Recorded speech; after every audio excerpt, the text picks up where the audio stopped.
Houston, Tranquility Base here. The Eagle has landed.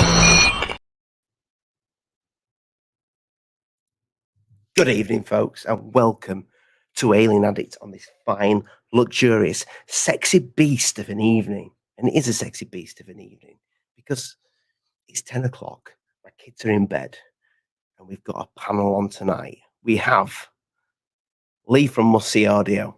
How you doing, my friend? How you doing?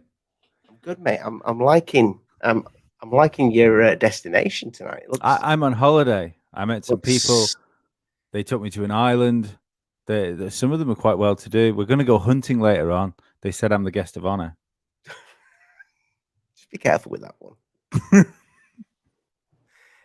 It does look like a nice little place, but there's no way you'd want to take. You like the family. owls? If you like owls, it is. The owls. It's always about the owls. There's a lot of owls in ufology as well. Osvaldo Franco, my friend, welcome to the channel. How are you? Good. So I just walked in on you saying it's a load of nonsense. Oh, no. Just talking about what it looks like DOD is going to try to pull. I don't think it's going to work. Say that again. Sorry, you broke up a little bit. Oh, I'm sorry. Yeah, like what the DOD is trying to do, I don't think is going to work. Like I said before in the last interview, we've had too much already happen. I think it's going to. This is really, really just like they look stupid, and it's not tenable. So you're talking about the report here. So I'll just back up a little bit for anybody in the audience. Just explain what you're talking about that may not understand what. Just for the average Joe. Yeah, it's looking like the DOD is going to try to say that it's not extraterrestrials, but they don't. But it could be China and Russia, but they don't know really what it is. Which is like basically, if you've been paying attention to this, that's clearly not the case. Like too much has already come out. It's. I think that the Inspector General has his job cut out for him. I think he needs to intervene. I mean, this is going to look really, really stupid. This is going to look really, really bad. So I've been out all day. Sorry, Lee. I've been out all day, so I've not seen this report as yet. Which Lee said you call yourself a UFO guy and you've not seen this report. He's been shouting at me and swearing at me before you came on. He's calmed down now. Sorry, Lee. What were you going to say? How do you think they're going to look stupid? I think that basically the word is out. It's already done. There's other shoes that are about to drop. In addition to that, also, it's looking like when the UN convenes again, this is going to become an international issue. I think it's definitely going to become an international issue. Right, Al? Yeah, no, this is a lot of this stuff that Lou Elizondo has been working on, in addition, like with foreign countries, I think is going to come back to bite them in the ass, like soon, if they go this route. The report has not been released yet. The Inspector General is involved. Honestly, like this is going to like all of the problems we have in the United States right now with the people trusting its own government and its military are going to increase if they go this route. They should just just be honest. Just start telling the truth about this. Like this halfway, like it could be China or Russia or maybe it's aliens. We don't know. That's nonsense. We've had too much. Like we've like it's one thing when Bob Lazar says that these corporations have UFO pieces that they're back engineering. It's another thing when Harry Reid says it. But let's be honest. Apart from people saying things now, like what have we got? Well, yeah, we've got declassified military or leaked military video that the military have come out and said, yeah, it is unidentified, but we've no reason to believe that it's extraterrestrial. I don't see how they look stupid from that. No, well, because if you examine the evidence, I mean, dude, these things are coming in from orbit. They're getting detected on satellites before they get detected by radar. they're dropping down to like a few feet above sea level, and then when they're done doing what they're doing, they jump back into orbit. Like, why would they do that if they were like from here? When they also have the ability to go underwater, it would have been much easier for them to just submerge. Not if they wanted to be in space and didn't want to be under the water. Yeah, but like that technology, it's not that much of a difference. No, You know, but they might need a reason to be up there and not down there. Yeah, but I think the reason for them to want to be up there is that head back to base more than not. I think like they interact a lot in orbit. Like for people, if this is going to be a ground based, phenomena. So Oz, I'll speak to Lee just before we went live, and Lee's like, Oz is going to be a little bit pissed off about this report. No, I'm not like shocked. Like it's just like honestly, I think they're trying to feel. Call it a hunch. I think this is a feeler to see if this will be an acceptable explanation. You know what I'm saying? Like if the public will accept this. I think that this is the point where we need to like absolutely say no, that it's not. Like too many people, and not only that, the number of people in the intelligence community that have come out in the last like 2 weeks, 3 weeks, it's just let alone what happened with NASA just like I think yesterday, like that's like it's not going to hold water. People are not going to accept it, and I think honestly people want this out. Oz, Rich, this is Rich, Oz, Lee and Oz. This is Rich. You've seen the guys on the channel. I've interviewed Lee I think interviewed Lee a couple of times. I've got a tattoo of Lee's face on my bum cheek. But Rich has been on the channel twice now, Rich, and you spoke about the astral projection and the history that you've had of a child of outer body experience, but you're very much interested in the ufology and the whole I can't say that word. I can never say phenomenon. Thank you, Rich. But welcome to the show, mate. And I've been wanting to get you on, especially with Osvaldo Franco, because I think sometimes you two kind of like think along the same sort of wavelength when it comes to this. Have you seen the report yet? I haven't seen the report. I've seen the news article, I think in the New York Post, isn't it? Yeah, the report isn't out yet. It's not out, no. But there's been I would say it's a leak. Somebody's saying that they've seen it basically, and what they're saying is that the report's going to be non-committal about a hypothesis. They seem to talk about that they don't think they haven't seen any evidence to say it is aliens, and they haven't seen any evidence to say it's not aliens, which is my understanding is that's the reason why Lou Elizondo's been so jumpy recently. The tone in his interviews has become increasingly combative recently, so I think he's got wind of this as well. It doesn't help that John Greenwald, who was putting in FOIA requests for fun, asked about whether he could see Elizondo's emails, which should be available for the public, and apparently he got a note back saying that they'd all been deleted, which is my understanding against the law. So it does seem all of this reeks of involvement of somebody behind the scenes trying to hide this shit. And exactly. And honestly, I don't think the public is going to be very accepting of this. No, remember what I said about the. Remember what I said about the mute button, because we get that hum. Oz, yeah, perfect. And then when you want to speak, unmute. No, it's just Oz because he's not got headphones in. That's all. But I don't think the public are going to notice. I think we notice, and we're a fraction of people. And as soon all you need to do is take it out of the public eye, out of the news, and it'll disappear. But this won't come out. This won't go out of the news. I just think we're being played for what reason at the moment. I have no idea, but I don't. There's something doesn't fit right with what's going on. Well, the real interesting one is, I don't know whether you've heard just recently, there's been an article in the South China Morning Post. I read it this afternoon. Have you said that? And no, I read it this afternoon.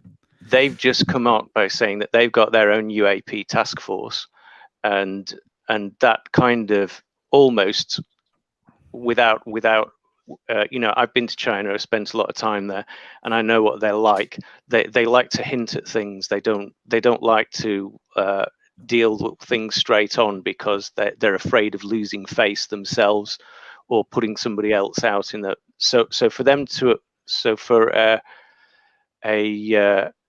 a news agency which is basically state-owned to come out with something like that is almost like the Chinese government are just holding up their hands and saying, actually, this ain't us either. We're looking at these things.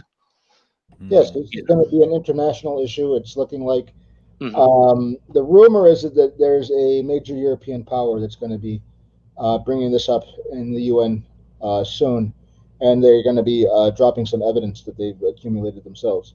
That could be Italy. Is that right? Could be Italy. I've heard Germany as well. Oh, okay. Yeah. And I know Brussels had a big thing, didn't they, as well, in the 90s? Yeah, they did. Yeah. So, like, we don't know what they're holding on to, or what else they have, or could be considerable, could be just some more video. Who knows? Mm-hmm. Yeah, definitely. Sorry, somebody saying something? No, go on. I was just going to ask. Interesting about Elizondo's emails being deleted and stuff like that. I've got a thought about this. I don't know how much you've followed Lou Elizondo, but it seems to me that he was brought in to have his counterintelligence used. So I think what was happening is whatever process that was going to look at aliens and UFOs was being blocked and obfuscated. So I think what happened was they relaunched the program. They put Lou in charge. They cloaked it in advanced aerospace threat identification and made all the language sound like drones, which is very easily misconstrued when they talk about anonymous aerial vehicles. Yeah, they call them drones. They don't say whose drones.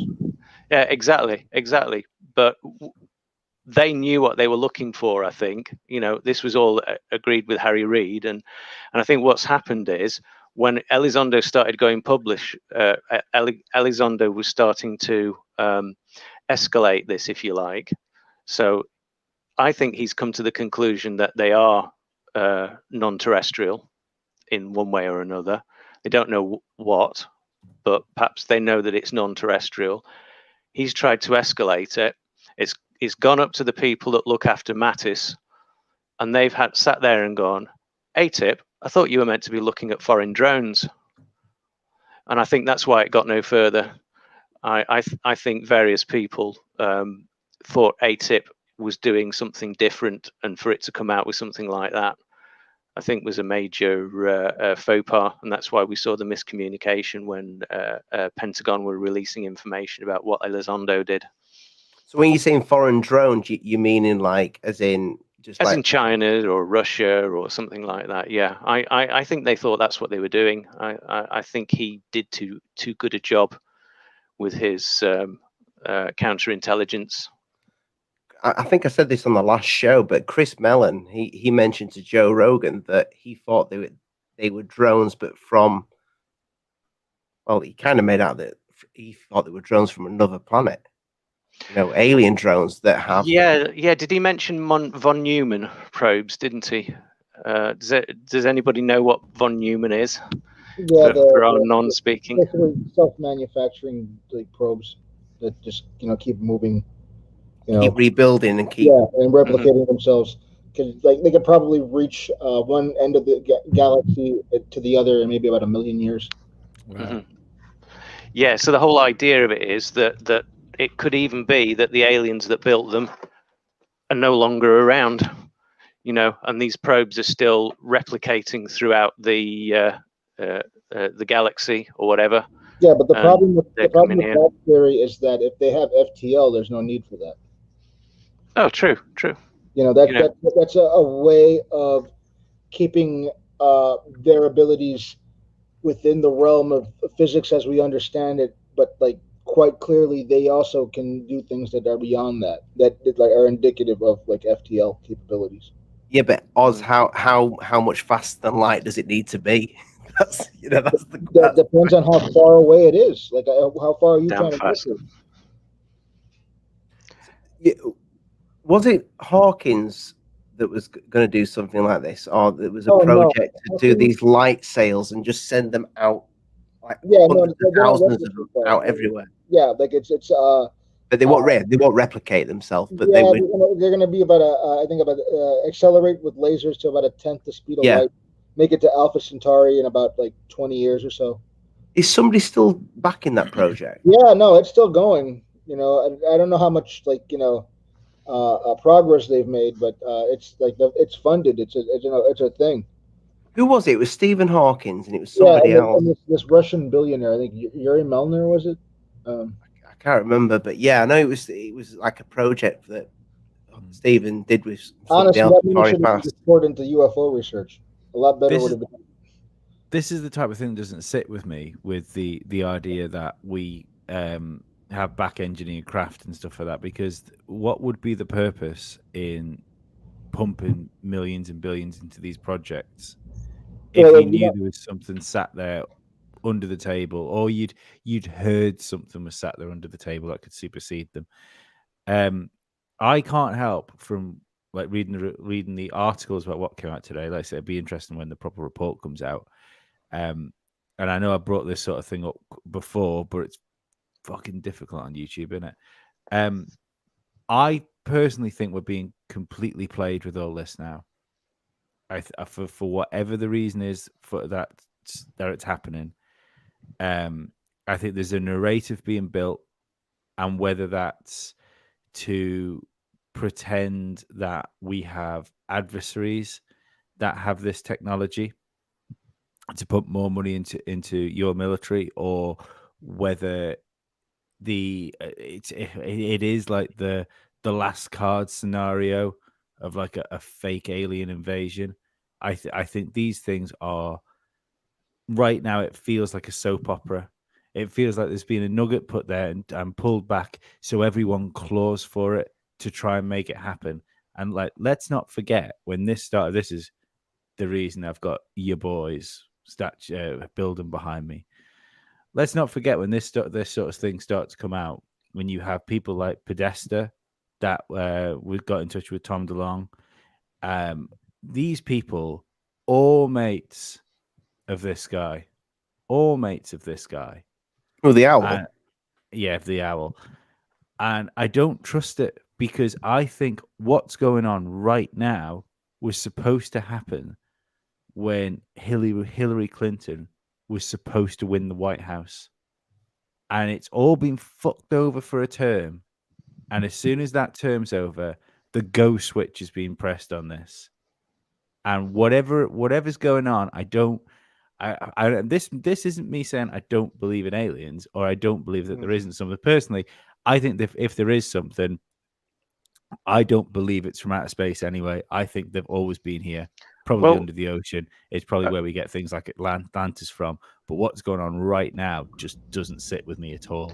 Well, that doesn't mean they could be they could have bases on Earth, actually be born and lived here, and still be of extraterrestrial origin. Yeah, well, we could be of extraterrestrial origin. We could be of fairy origin. That really doesn't matter. Lee, the interesting one. So if we follow this, what you're saying is that I don't want to put words in your mouth, but obviously Hillary Clinton would be some kind of front for some other influence, because now Hillary's not in the picture now. So what is this influence? I don't know. That disappeared while Trump was in charge, and now. I mean, again, it's difficult to say words on YouTube without Ollie getting into trouble. Okay. Thanks, you know, Lee. I'm a firm believer in the conspiracy surrounding. Is it those the letter people. after the letter P? Yeah, is it that one? Listen, Right, it could be. Listen, there's clearly a war going on with the intelligence community in regards to this issue. Mm-hmm. We know a couple things. We know through like the fantastic research of Nick Redfern that there's an organization called the Collins Elite, which are basically a bunch of conservative Christians that have a huge amount of pull behind the scenes, especially in the intelligence community and the military. We could be seeing an example of that right now with this weird stalemate that has occurred. I think that honestly, this could be the last throws. Like, what is the difference between Clinton and Biden? I would say that maybe Biden has more of a Catholic conservative element in his administration than, say, Hillary did. I think he is absolutely one of those guys. Yeah, Hillary 100%. Hillary was owl sniffer. Progressive. Sorry. Sorry, as you were saying.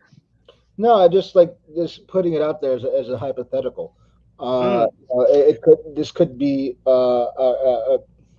honestly, like if there's like conservative elements in Biden's like there are conservative Democrats, you know what I'm saying? They're still, and that could be one of the issues that's going on that's trying to like hold us back. I do believe and we know because of Elizondo that these people do exist and they do have a lot of influence. Elizondo has said that these people that are saying that we know what these are demons. That's Collins Elite. Okay. So just on a slightly different tack, I'm interested in knowing on this because the pilots that have come forward, I think, am I right? They're all Navy pilots. Yeah. Okay. So why is the Air Force quiet about this? I think that's the key question for me because these people are meant to be the kings of the sky. Yeah, so we would expect them to know a little bit more about it. At the same time, everything was the Army when they were doing the retrievals and Roswell and this new one in 45. Oh, okay. This crash had happened in Italy apparently in the 30s. That was grabbed by the U.S. Army back because the Army was everything at the time during the Second World War. So the Army is also very, very quiet about this. Yeah, they are. You're right. So it's the Army and the Air Force. It's the Navy that's rattling everything at the moment, isn't it? Yeah. At the same time, though, the Navy is supposed to have a lot to do with this, and that's going back for decades. Almost like they take point in certain aspects of it, and I think it's because they have this huge intelligence element to the Navy. Okay. So where does the Department of Energy fit into this? Because to me, I'm hearing a little bit more about the DOE. Well, the Department of Energy has always had a hand in this, and it's looking like the DOE is where the supposedly Men in Black actually operate from. Now, the Department of Energy, very interesting. A few years ago, the Department of Energy started having lectures about people that worked at Area 51. In fact, you can see them on YouTube. And they say a lot of very interesting things. But another thing that the Department of Energy did was around that time, when they were trying to talk to these older guys that worked at Area 51, they had a museum of UFOs. You can go to the Department of Energy Museum in Nevada. It's in Las Vegas. And you could go there and you could see an exhibit about UFOs. But not only that, they actually had UFO parts that were allegedly recovered, debris that were on display, and the museum got them from. Where would the photos of that be? They would. Oh no, there's video of it. It's not just photos; there's video of it. Department of Energy Area 51 Museum exhibition, something like that. Probably just a search, you'll find it. It's there. I'm saying, man, I saw it. But anyway, could that be just something like I don't know, Disney World or something no, like that? No. Listen, George Knapp was involved. They used George Knapp's information to build that up, and they actually used samples from UFOs that crashed in Russia that George Knapp got back in the 90s. Oh, right. But George Knapp talks about it, and it's very interesting that of everybody they could have used, they used George Knapp stuff. They were definitely trying to say something with that. There was definitely a pro UFO move there. The is it the New Mexico UFO Museum? I think it's Nevada. No. This is in Nevada. It's in Las Vegas. I'm certain. Department of Energy Museum. I googled that, but let's see. Hold on. It's okay, man. Don't you worry about it. I'm on it. Do we have that?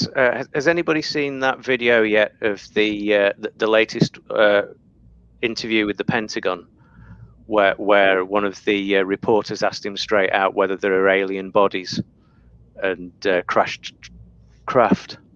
Has nobody seen that? I couldn't hear you, Ollie. Ollie, I can't hear you, mate. No, you're gone. Oh, he's broken. It was when I was having a heart attack from Lee's comment about the owls. I had to put myself on mute. No, I have not seen that. Yes, latest Pentagon briefing. Somebody came out and one of the reporters just came out and asked him straight off. They wished him happy birthday, and he said thanks. And then they went straight out and said, "I can't sugarcoat this. A friend of mine says that you've got alien bodies and crashed craft somewhere. Is it true?" Sorry, it's the National Atomic Testing Museum. Oh, right, okay. Rich Giordano. Hey, guys. Hey, Rich. You've had a power cut. Well, yeah, we've had extreme thunderstorms today. Well, the last 3 days, but holy crap. Yeah, it was awful. I was charging my phone at the time, too, and never got a charge out of it. So couldn't call you, couldn't do anything. It was the most unfortunate of circumstances, my friend, but I'm glad I'm here. Thank you for having me on. Rich, this is Rich. Hey, Rich. Hey, Rich. That's a great name you got there. It's the best name you got I've ever heard. Fantastic. Did you see the little? Have you seen the little snippets that we've got these from the article today? No, I didn't see anything. It's gone straight over me. Lee made me aware of it before the show, and it's like some of it's out, but apparently it's not much. I think I saw somebody send me a message, but I haven't had a chance to look at it yet. Lee, what did you say it was? What's it entailing? Exactly. All I've done is read what you guys have read, or might have read, is in articles about it, saying that it's odd, but there is no evidence that it's alien craft. To be perfectly honest, Rich, it's exactly what you said it would be. It was a whole load of or it feels to me it's going to be a whole load of Blue Book 2.0. We need a Rich G and a Rich N. Just call me Goofon. Oh, Goof. Hey. What I would like to show, and I will share it in a moment, is what you showed me today, Oz, which the NASA conference thing. Yeah, no. Again, dude, it's a bit much. I think a lot of people. No, but it's interesting. It's interesting that they're jumping on the. But again, it's another situation where like a lot of these guys are like volunteering information. You know what I'm saying? Yeah. Like and it's really, really high level people. Like this is hemorrhaging. Let's get this screen share sorted so I can show you guys. Did you see? Oh, you have seen it, Rich, because you've not nothing. Yeah. Okay, let's bring this up. You see that? Has that brought a very creepy looking guy up? Yeah. Is this old? No. No, this is never. No, All of this is new. they've just got terrible cameramen. Somewhere around 35 minutes. As, we're obviously expecting this report imminently on unidentified aerial phenomena. Does anyone here Nice have a triangle, view on what bro. it might say, and whether that's something NASA has been involved with or will get involved The in going all-seeing forward? eye. And so the second part of his question was about unidentified aerial phenomena. Do you want to talk to NASA's work identifying extraterrestrial life? You want me to talk about that? Or anyone? No, the Dr. Z. ghost next to you. I just want you to know what you have seen on the TV recently on the Navy films. I had known about this in my former capacity in Intel and the Armed Services Committee. Oh, we just And paused I've that for a talked to split the second. pilots, and they think it's real. Let's all be honest with ourselves. If anyone's a reptilian, he's a reptilian.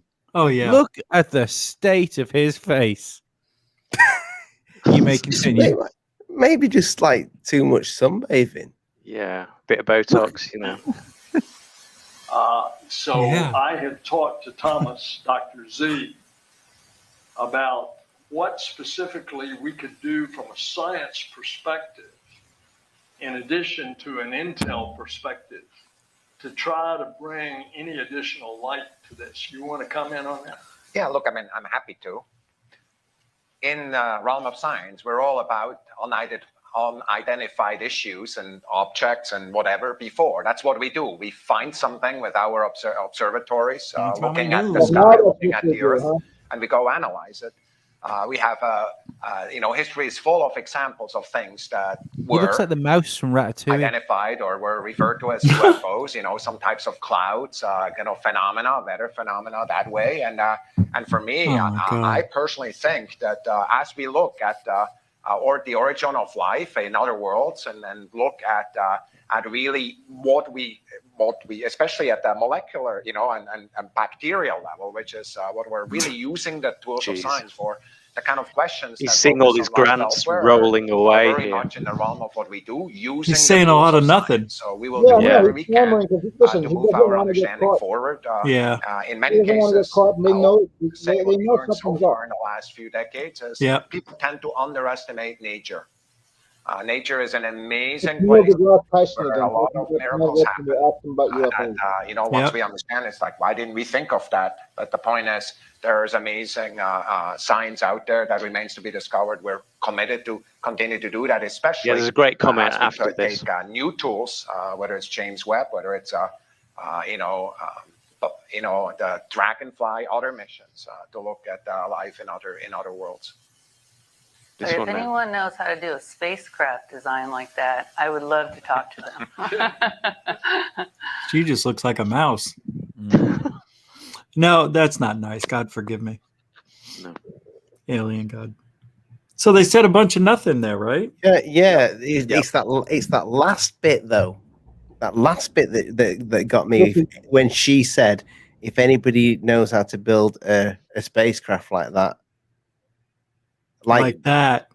Yeah. yeah, Nah, Like well, what? Yeah, hypothetically exactly. speaking. Yeah. They've been fed some information, haven't they? Because he said earlier on in that they've been in discussions about how to monitor these scientifically. I don't think that the two others were prepared for that. I think No, they weren't. The guy was, yeah. They thought that he was going to do some like standard. Well, there's like life in the universe. Definitely, we got to keep looking for microbes or some NASA shit. And he was like, I know quite a bit about that actually from my previous intelligence work. And then the other was like, I think they were just, stammering. The woman's response was the smartest response for somebody that's ignorant but works in that field.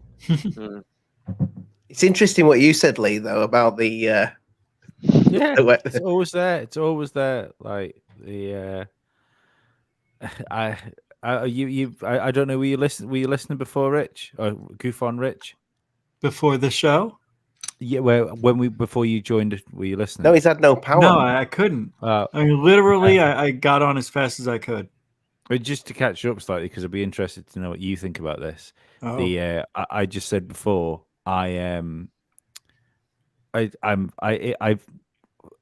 I believe what the narrative is being put to us, like less than I ever have done now. NASA getting involved certainly doesn't help this with me. And I pointed out the fact that when this all kicked off, it was on the lead up to the Clinton-Trump presidential battle, when Clinton should have been in the White House, and she was, because she was hitting all the alien notes, wasn't she, on the talk shows?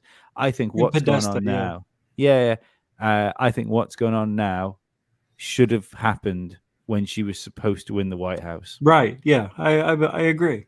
Yeah, and that was the plan. Yeah, but I think there's nefarious reasons behind it, and I don't think it's anything to do with UFOs. There's nefarious reasons behind everything. Yeah, you got that right. Mm. Well, what could they be?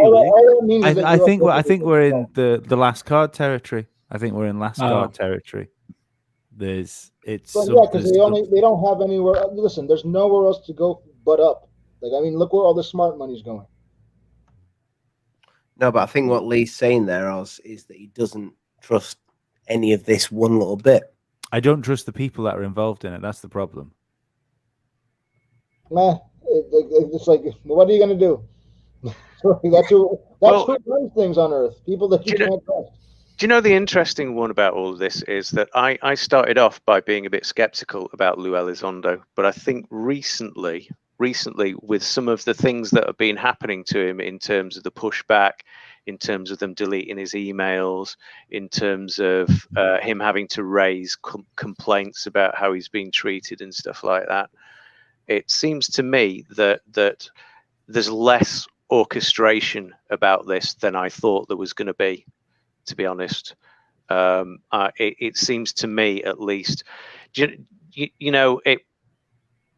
it should be the line of least resistance for him if it was a properly coordinated disclosure. And what this looks like to me is that it's not necessarily a line of least resistance, and maybe he's not got touch with as many handlers as we think he has. See, that's amazing, and I think differently. I think, really? Yeah, I think it's part of the script to delete his emails. You know, they first said he didn't work at ATIP, then he did, and then Harry Reid had to put a letter in. Yeah, we gave him assignments, things to do, something like that. I'm paraphrasing, which is weird because if he was running ATIP, he wouldn't need to be assigned anything. So there's a lot of questions about that. And then the email thing we heard about recently. I think it's to make Lou look more important. Like, look at this. Look at what's happening to this guy. Even the Pentagon's going against him. It creates this allure that he's going up against the Pentagon and everything. It's makes him an anti-hero. When the government is really after you, you end up like Edward Snowden or Julian Assange. Yeah, right. That's true too. Yeah. So like there's like that's clearly like obvious. So like Lou is getting help from somebody within the system, but I don't. Hell yeah. But there are elements within the system that are very much against this. That's exactly what I think. But I'll definitely take on board what you said, Rich, in that. Definitely. Well, we don't know. So, I mean, I'm just throwing it out there. What makes the most sense? Like, did they really delete his emails? I don't know about that. I mean, a couple of them were sent to the IG. So why did a few get there and not the whole thing? So that's weird. Would you agree, though, Rich, Goof on Rich, if he is lying, he's an extremely good actor? No. Because you and I could do that. I mean, I can do it. What, day in, day out, go on different shows? He's going. I mean, how many shows is he on a week? Yeah, he's practicing. He's learning the script. He keeps repeating it over and over. It becomes second nature. You said that. I mean, that last show we did, didn't you? I think. Mm-hmm. But I mean, that's kind of hard. I don't know if he is an actor. Okay, it's been thrown out there that these guys are all, they're all paid, but I don't know. I think, because here's the thing: you go back to 2008, and if you remember the story about Lou, he says, they asked me to go here, and I had nothing to do with UFOs until 2008. Why would you put a guy who knows nothing about UFOs into a program that has everything to do with UFOs? Well, it's really strange. Honestly, perhaps it'd make it so that it doesn't go anywhere. And that's I didn't think of that. But there's another one as well, and that is that if there was too much resistance to that, then you put somebody in with experience in counterintelligence, so that they can split the program up, compartmentalize it, and disguise its true meaning, which I think might have been the reason why a lot of this problems that we've got with communication at the moment, because the people right high up might not have known what ATIP was actually doing. So how can he get away with it? You know, you brought Snowden and where's the name gone? Assange up before. Assange. We can stick Bradley Manning's in this as well. Look what happens to people when they have things that they want to put out. Yeah, but he hasn't. They're not supposed to put out. He hasn't leaked anything that isn't classified. Sorry, no, but that is classified or more. Vehicle. He's been the vehicle to help get it on CNN and to all these other news organizations. All these organizations as well, which take massive kickbacks from the government. Like I don't know if people know this, but like the UK now, because of all the stuff that's going on, is the biggest funder of media now in the UK. Now that's, you're getting in North Korea territory there, and I'm getting towards the point of that if the minute it's on like mainstream media, I discount it as being what I'm supposed to believe and not what I should believe. Well, I got a little bit tipsy the other night because we're allowed to go to the pubs now. So I went to the pub with my mate for his birthday, and I'd had one too many to drink. And somebody started to ask me about, how's the YouTube channel coming across? 6,000 subscribers, vastly coming to 4,000 subscribers, guys. 4,000, how many of them have I had? 7,000 subscribers. Get the thumbs up, people, and share the video out. But what I said to him, I said, listen, if anything does happen at the end of this month, and it's a little bit scary, I said, whatever it is, don't believe it. I'll give me a ring first. I said, because it's a very strange time we live in. This is a man who doesn't watch my YouTube channel. He only watches it when I'm doing the paranormal stuff, the ghost stuff that I dabble in a little bit. But he's a good friend of mine, so if you are watching, you need to watch more. I don't even think he's subscribed, actually. But yeah, I mean, if something did happen this month and it became like common knowledge that like the whole world would say, if my mum rang me and said, you were right, there's aliens, you know, they're saying, it's on the news now, and they're saying that there's a base on the moon and they've been monitoring us forever and they're doing this, that, and the other. I don't know if I'd believe it. I really don't know if I believe it. They would have to show us. Yeah, we'd have to see the evidence, wouldn't we? Yeah, you know. Hey, this just hit the news. Bill Nelson, was NASA's administrator, is. Sorry, Oz, did you say this is breaking news just coming now? It just happened seconds ago, about a minute ago. Bill Nelson, who is the administrator of NASA, has begun an investigation into UFO activity. Yeah. Wow. There it goes. And they also announced that they're sending missions to Venus, which is interesting. Not really. Not that why would you not trust NASA? Why would you not trust NASA though? I mean, they've just put an helicopter. They've put an helicopter on Mars that faces at the floor. Yeah. That appears to be in some sort of Baltic country, but yeah. Doesn't NASA stand for never a straight answer? Or not a space agency, whichever one you want. Yeah. Or need another 7 astronauts. Oh.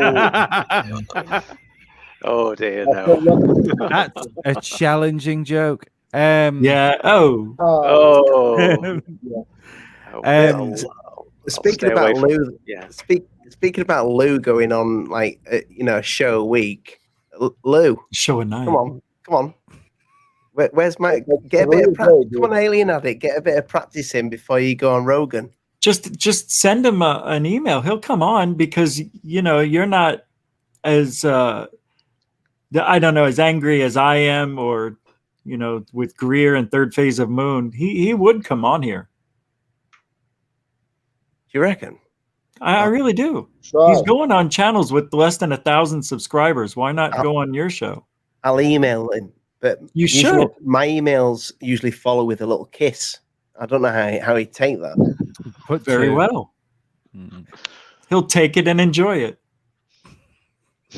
He'll come on. Hey, That's is- my best chat up line. What's that? That's my best chat up line. That you'll take it and enjoy it. Dear Lord. So, Rich, have you, Goofon, have you come round to Lou at all? Or are you still on the same? What do you mean He- come around? Do you still think he's kind of like he's working for them? As I, in, I think Lou is all about Lou. I mean, I really. no, come, get out. Is that what you mean? Yeah, when you get it out, What? Get it- When I get it get all- out? get it all out, get it out, get it out. Well, Get it off your chest, I think that's what he's saying. Yeah, off your chest. and I don't know if he's an actor, but they're not making it easy for us to trust the guy and everything he's saying. And it's not that hard to be passionate and act the way he acts and sound credible and all that. I mean, you know, there is some truth to what he's saying, I guess, you know, about who he is, or who he was. I just don't like the narrative. And why can't we, the public, have a voice on mainstream media? And Lou is going out to the voices, you know, they're not going on mainstream media. I think it's a weird thing what he's doing. I think he's setting up his family. He's going to be talking about UFOs for the next 25 years.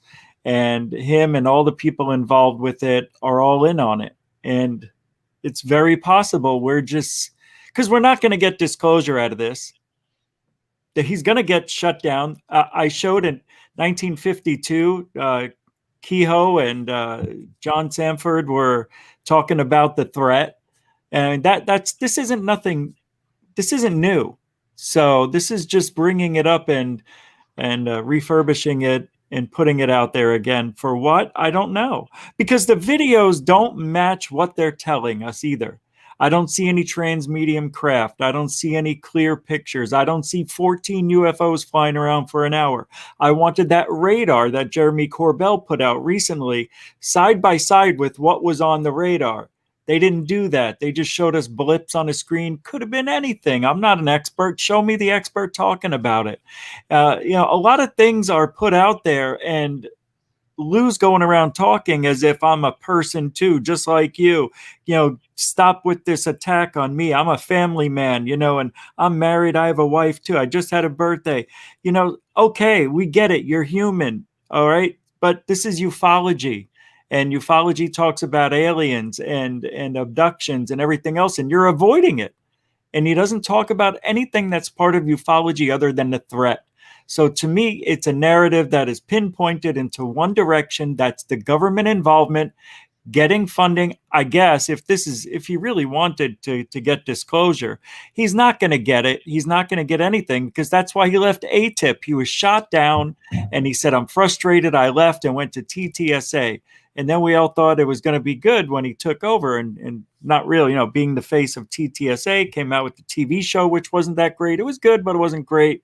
Wasn't what we expected. And him showing videos of stars and parachutists and calling it CGI when it's not CGI. There's a lot of problems with this story that a lot of people, if in the general public, don't know the details like you and I know. So there's a lot of problems here. And, you know, Jimmy Church, he was just on there in the Black Vault the day before talking about the emails. Well, what do you think's going to happen? Those emails have been missing for a couple of years. It's just now news, you know? So I don't know, man. I don't think Lou had a lot of affiliation with ATIP. I do think he had assignments there, as Harry Rita pointed out. But other than that, I think this is just a way to make a future, because he's not doing anything illegal.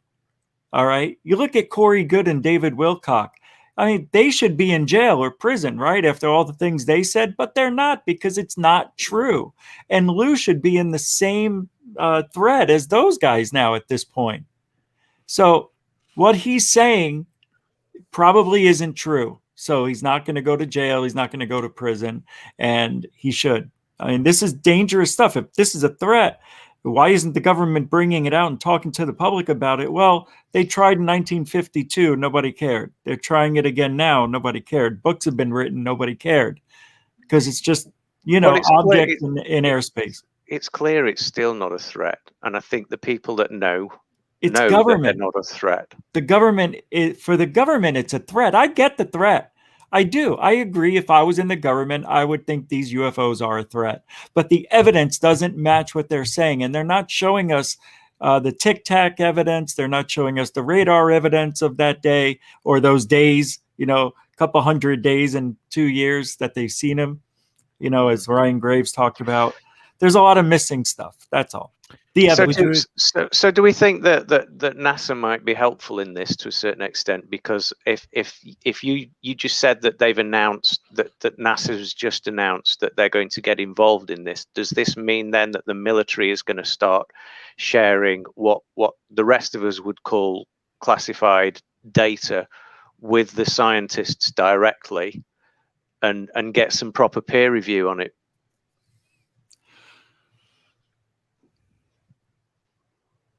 Is that a question? I think so.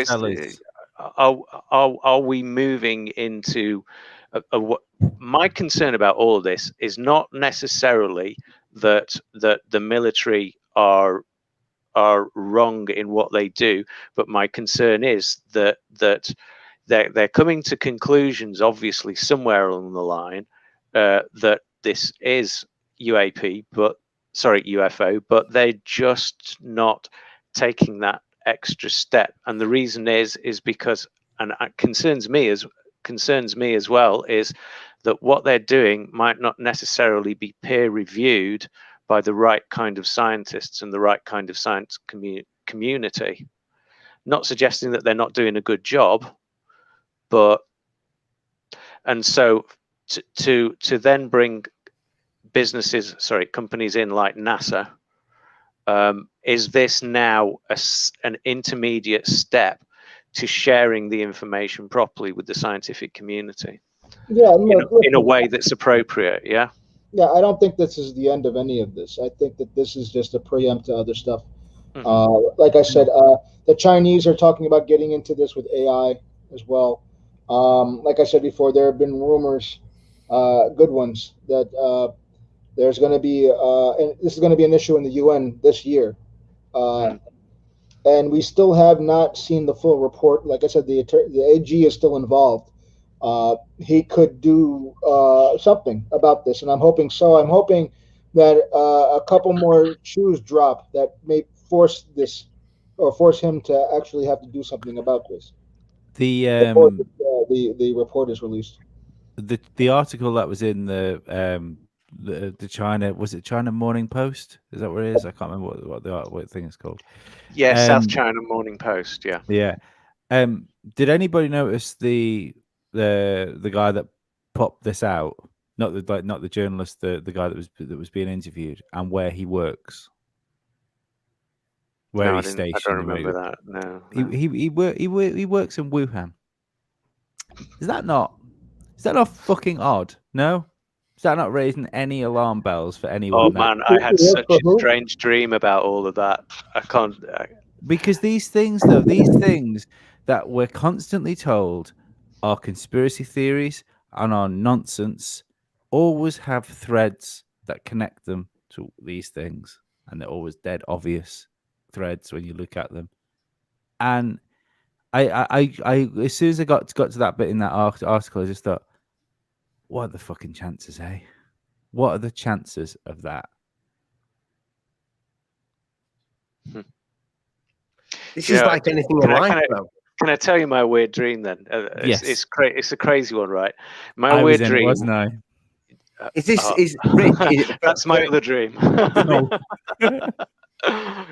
Rich, for anybody that doesn't know about your dreams, because that you've been on the channel before, we spoke about lucid dreams, and we spoke about your out of body experiences, your astral projection, and you went to train at the Monroe Institute. Yeah. Wow. Institute. Yeah. Yeah. So,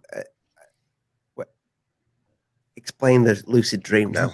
Is it a lucid dream or is it just a normal dream? It was just a normal. I think it was just a normal dream, but it was a weird one. And funnily enough, because Lee was talking about Wuhan. Okay, so this will knock your socks off. My dream was, and this is a load of bollocks. Okay, but it's really interesting that it all seemed to link together. That they released COVID-19 to lock the whole world down, to reduce the. Just be careful with the stream. Yeah. To reduce this stream could destroy my channel. Yeah. This is just a dream, YouTube. The technological signals of life on this planet to avoid. So if there was aliens coming, they wouldn't see us all because there was less pollution and things like that. Yeah, but but all the internet traffic would have gone up. That's a great dream. Sign, you know. It was fantastic, and we were all sat there looking up at the skies, thinking. It's putting a lighter note on the situation. Do you know, like these submarine movies where they're all sat at the bottom and the destroyers circling above, and they've got to be dead quiet and things like that. And that's what my dream was like. It was just weird.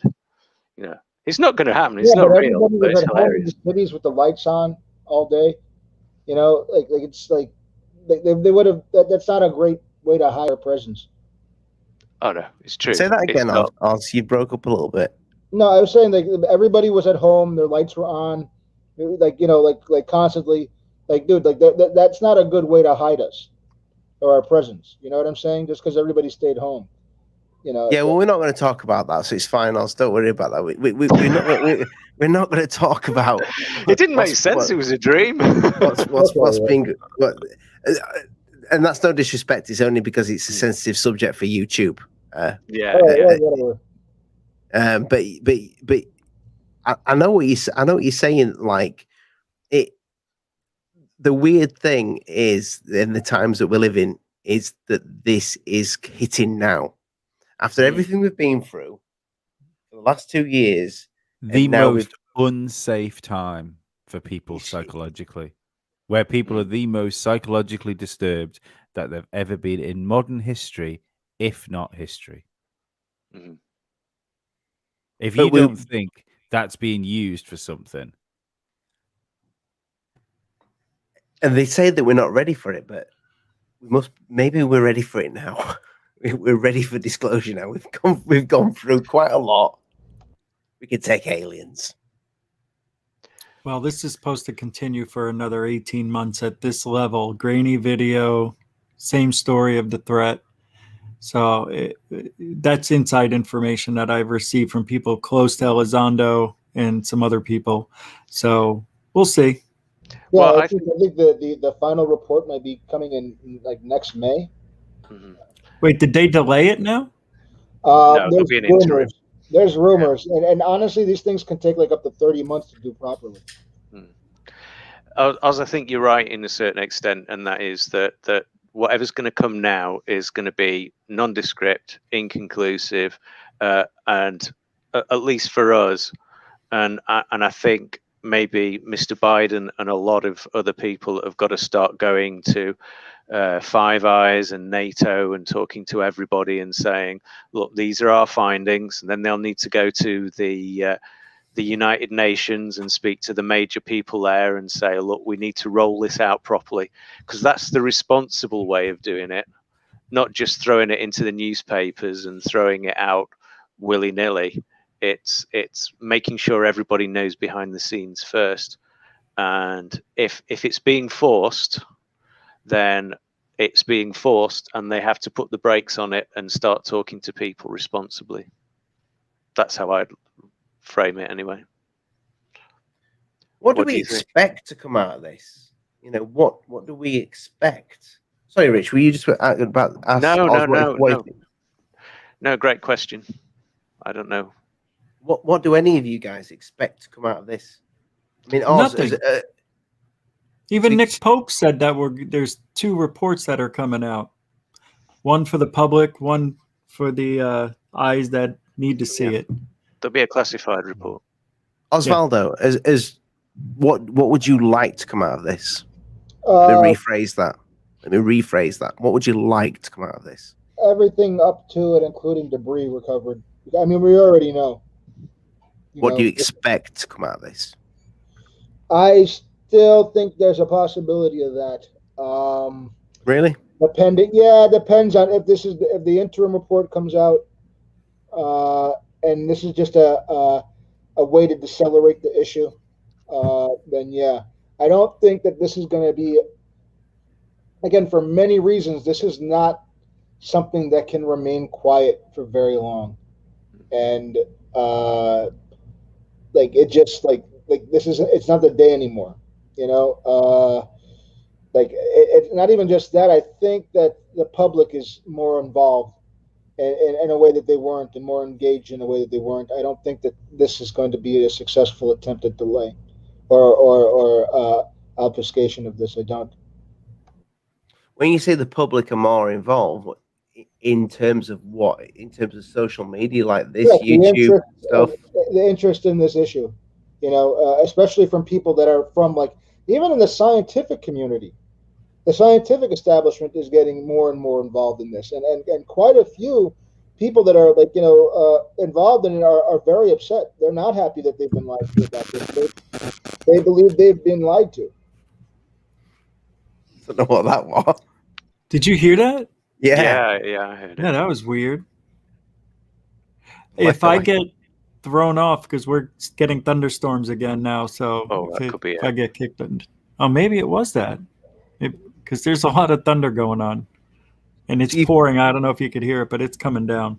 So you've gone from 0 rain, Rich, to rain 3 days in a row. I've had more rain in 3 days than I did in 18 months.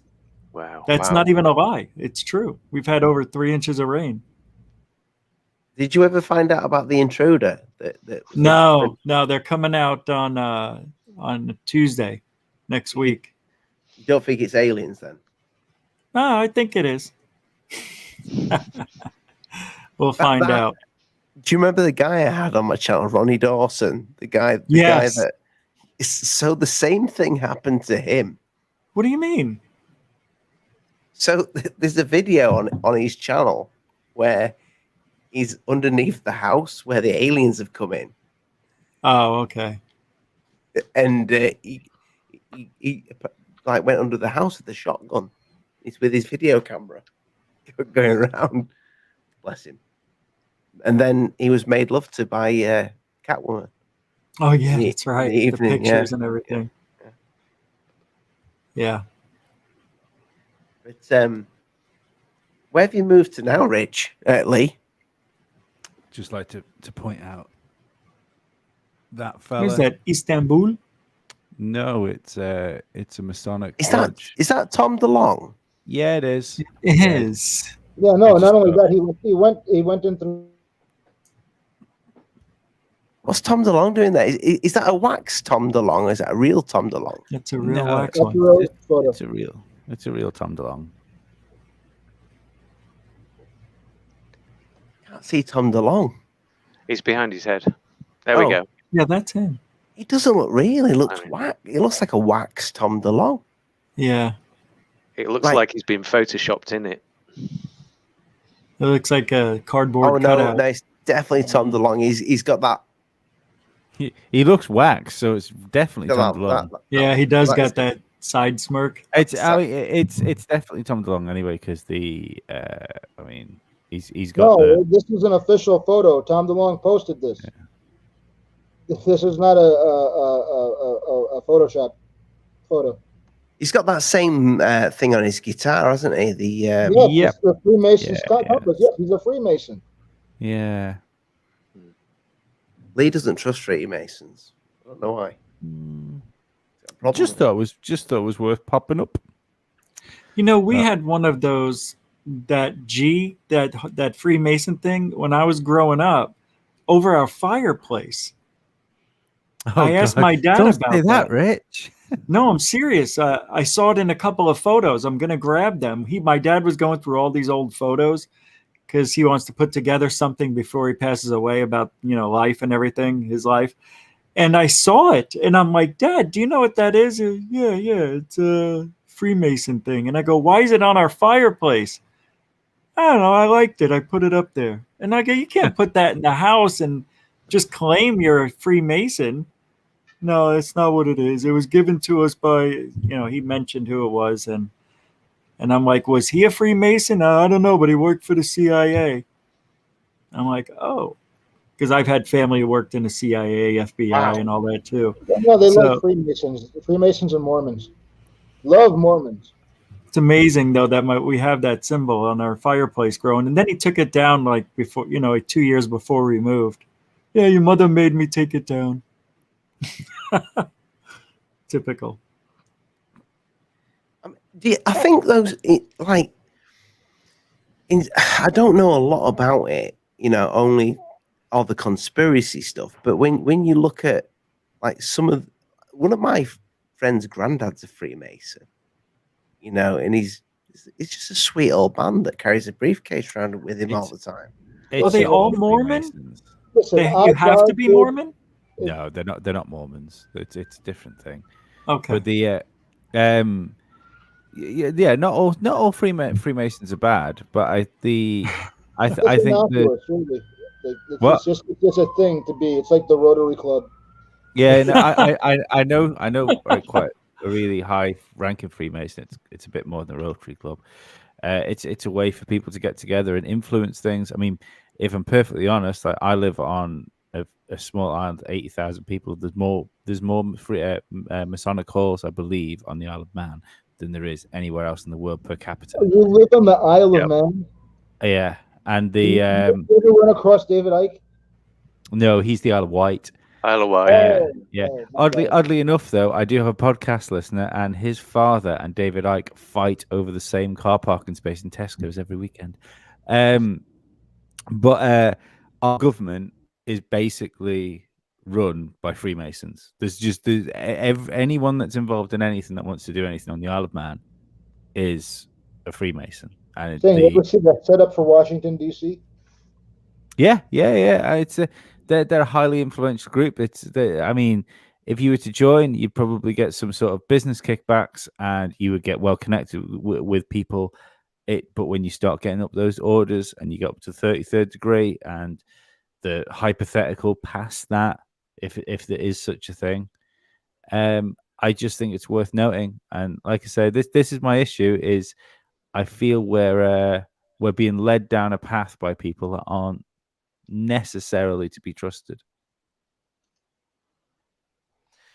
Well, I think wherever this path is leading us, the one thing that I would like to see, and it's been mentioned in jest many a times, but the one thing that I would love, and whether I believe it or not is a completely different question, but I'd like to see Area 51, the full report of what happened there. That will never happen in my lifetime, I don't think. Roswell, or just Area 51 in general? No, I'm talking about the Roswell incident. Yeah. Oh, okay. Yeah, not Area 51. Area 51, it wasn't even a thing then, I don't think. Listen, they came out with Roswell, like there would be like all of a sudden federal money. Roswell would just be basically a museum, and I don't mean like the Roswell UFO Museum. They have two of them. I mean like like something kind of like actually would probably belong to the Smithsonian or something, and have like a large facility and and such. We briefly spoke about this last time in the last. Did you see the color photos of these yet? No. I have them. Are they real? Yeah, I'll pull them up. Pull those bad boys up. This might change my way of thinking. Oh yeah, they're clear, crystal clear color photos of the guy working on the alien, making it, creating it. It's not from the Alien Autopsy. Anton Dec film, is it? I hope not. It's not from what? Anton Dec film. There was a film in the UK, like they made a dramatization of the faking of it. It had Anton Dec in it. This is from the set of the fake film. Here, Yeah, I'll this is what Santilli supposedly made the. all right, this- I got one photo ready. I'll set up let me get the other one ready. And this way you can see them. We bet Ant and Dec. Judge for yourself. I think this is going to be up from the Ant and Dec film. I've seen the Ant and Dec one. It was good, but So did I. it wasn't a great fake. No, it had Ant and Dec in it. It wasn't good. Did you see the high school photos of Elizondo and Jimmy Church? Who's Jimmy Church? The radio guy who has them on every 3 days. Oh no, Very popular. no. It's funny. It doesn't even. They were talking about it. A high school A high school photo of Elizondo. You never seen it? No. Oh, all right. I'll show you in a second here. All right. I'm about to share it. Here we go. In 3, 2, you share. So there it is. The guy's working on it back there, putting it together. Meat parts. If you zoom in on that, you can see. Here is the other picture. Oh wow! Yeah. That's the one. from the Ant and Dec film.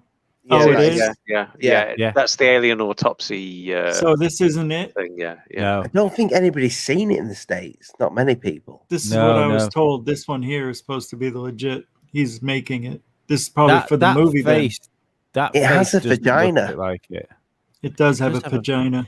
He's making that for himself. Yeah, Yeah, I don't think that face looks like the thing off the video, but that that's there. because the lenses aren't on it yet. They had these black lenses that remember when they peeled it Yeah. off. Yeah, All but even here's so, the- I don't think that looks like the same thing. here's The one- Elizondo. Oh, That's Lou. Yeah, he was an absolute babe smasher, wasn't he? Look at he those said he was glasses. bullied too in school. Wow. Yeah, Yeah, I Bullied guess was he's the really first smart, Well, he's right? a biologist. Is he? I think he is. Yeah. Like Yeah. he's like an expert in like bioterrorism. He supposedly has a really high IQ. So yeah, that is definitely it's from the not. Ant and Dec film. yeah. What's that? Absolutely. Like he's a spy. They don't let you be a spy if you're an idiot. There's Jimmy Church. For those of you who don't know, let me see. Jimmy Church is this guy. Fade What, to that? Black. You never heard of Fade to Black? Oh yeah, I Jimmy have. Church right here, this guy. He interviewed. Having a Tyler, didn't- conversation. That's this guy here. Didn't he interview Time Tyler is from tough. Isn't Disney it? guy? You should see the pictures of me. I look like a girl. Jimmy had Tyler on, didn't he, Rich? Pardon? Didn't Jimmy have He Tyler did on? have Tyler on. Yep. Yeah, thought so. Yep. Yeah, I know this guy is. Not Jimmy personally, Church. Yeah, but so this is this wrong one. So that's from the movie, huh? Well, 100%. Because That's a shame. That's Ant and Dec in those costumes. That was Yeah. one of the promotional pictures for it. Ollie, bring the cover but up. Saturday night. No, What? Google the Alien Autopsy Ant and Dec film and bring the Trailer. not. Well, you could play the trailer if you want. Yeah, that's a Can I- much better idea. I should do, you reckon shut up. do you reckon I can play a trailer? Yeah, you're allowed to play a trailer. Well, what's Okay. it from, first of all? This From a film, movie. Yeah, I'm pretty sure you can. It's not from Sony or anything like that, is it? Or Mm. Lucasm? But at the end of the day, he should be pleased that I'm playing this trailer. Yeah, You're Because, allowed to. You can, you know, you can react to I'm going to trailers. give them. You know, how many people are watching this now? 100 people You're live. allowed They're to. all going to watch this People Oh, going no, to watch you- this film could yeah, be considered a Ant and hate Dec. crime. trailer. Alien Autopsy trailer. Here we go. Let me know if you want to see a picture of me when I was 13. I'm just kidding. Are we watching this? I'm just wondering which one it is. What happened to my screen?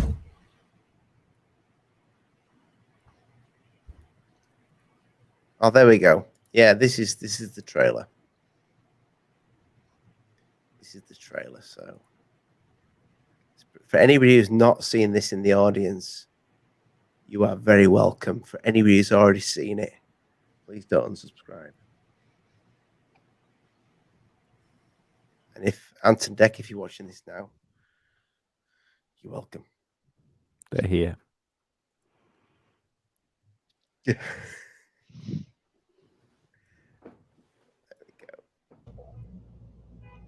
Who is that? That's Anton Deck. That was it. I got it. As far as I was concerned, I just pulled off the wheel of deception. If this is the most secret film in history, why did the cameraman end up with it? I don't get that part. By mistake. There are 8 prints made of the film. 4 of them and the original negative were sent to Washington. 3 more were sent to Air Force Intelligence in Utah. And the final print goes back with Harvey to Florida, where he's told it's going to be picked up. A week later, the whole world of military intelligence is completely turned on its head. The Air Force splits from the Army, right? That's when that happened. Yeah. The OSS has broken up and restructured into That's the the CIA. Independence Day. None of the cameraman's Yeah, contact Independence numbers Day were guy. A year later, the film in Florida still hadn't been picked up. So he hung on to it, thinking that someday somebody would just come and get it. But no one ever did. Oh, I thought it was going to show the alien. So that's not out yet? No. It came out in It like was 2001. out. Yeah, it was years ago. No, I'm talking about that movie. It's already out? Yeah. Oh yeah. That I mean Yeah. that trailer was 10 years ago. Oh my God. I never watched it, I guess. Yeah, you're not missing anything. No. Definitely. It's not real. So, yeah. Or is it?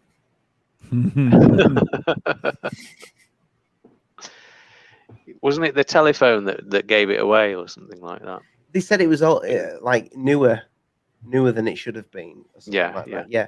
Yeah. Something that I've noticed about the alien, and I keep meaning to do a video about this. So, in the actual proper alien autopsy video, the phone in the background, which you can't see on this clip, but the actual phone, the wire moves, and that's not a big thing. But so imagine the phone wire, yeah, how it's all crumpled up, yeah, and it's on the wall. Mm-hmm. But in one of the frames, it's moved, like someone's actually made a phone call. Now, for me, if it was a fake phone, No one would have used the phone. No one would have used the phone. Or somebody knocked it off the hook and had to pick it back up. Because those things, you could bump into them and lift it off that receiver thing. Very true. Or they was thinking if it is 100% a fake, then they definitely thought ahead. Let's move the phone wire. No, that's Stanley Kubrick levels of detail. It moves. Why make everything else look have it be authentic and not go through? Just take the phone out of the room is what they should have done. Why put a different year model in there and ruin it? Or did they just leave it in there so people can eventually figure it out? But why not find the original phone that should be used in that time? Why would they go through the painstaking detail? Yeah, that's such a good point. Yeah. Mm-hmm. And was it proven the phone was in the wrong year? I don't know, Rich. Rich, was it proven? Did they prove that the phone was used in the wrong year? I know I heard about that, but did they actually prove that it was? I don't know. This was just something that I picked up in passing. So you know. Has anybody seen the?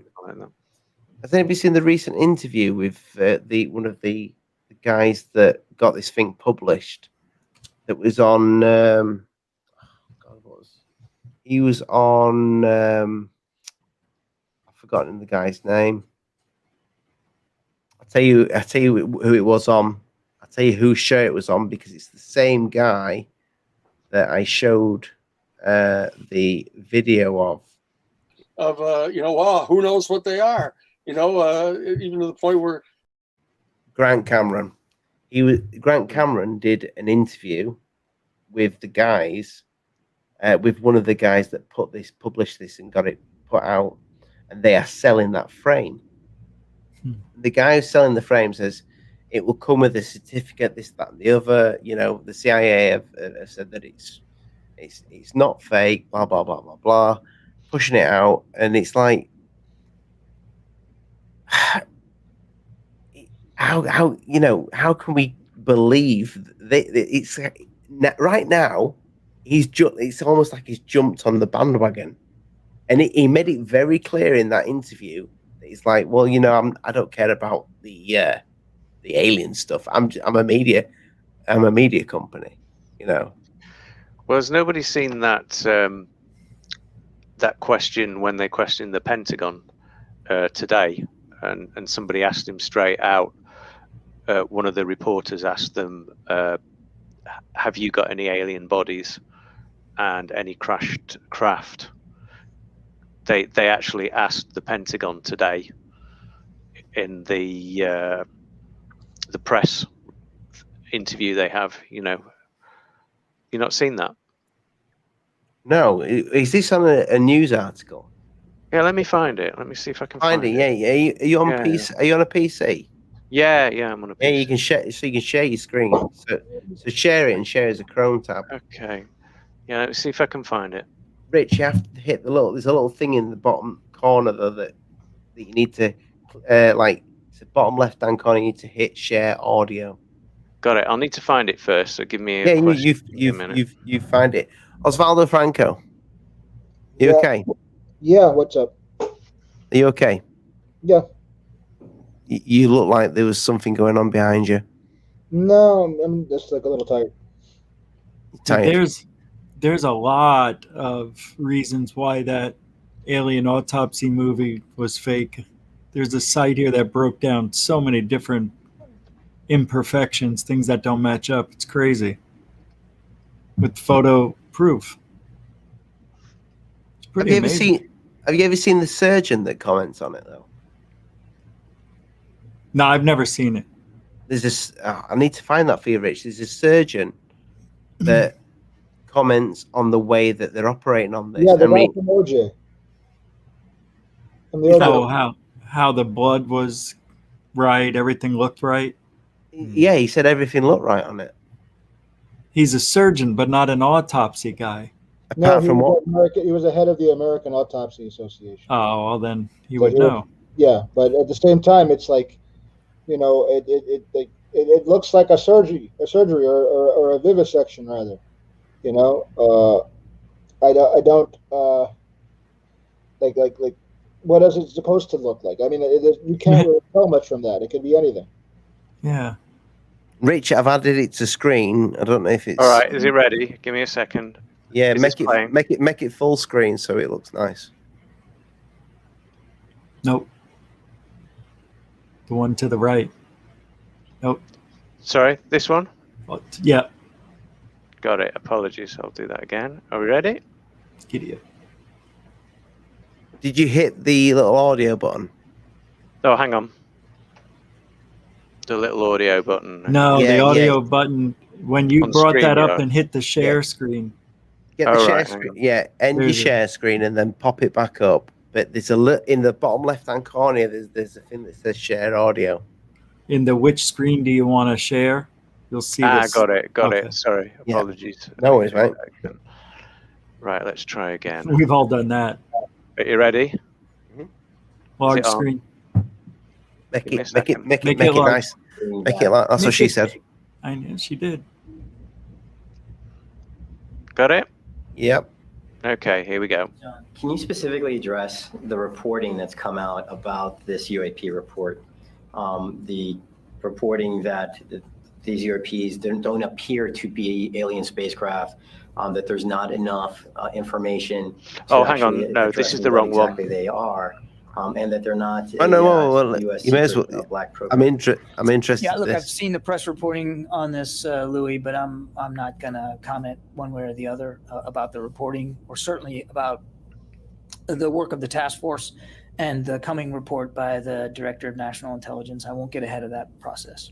So can you rule out specifically that these are not alien spacecraft? I think I've answered your question. I'm not going to get ahead of a report that hasn't been filed to Congress, and I'm certainly not going to speak about intelligence issues here from the podium. Again, seen the press reporting, but I'm not going to be able to comment beyond that.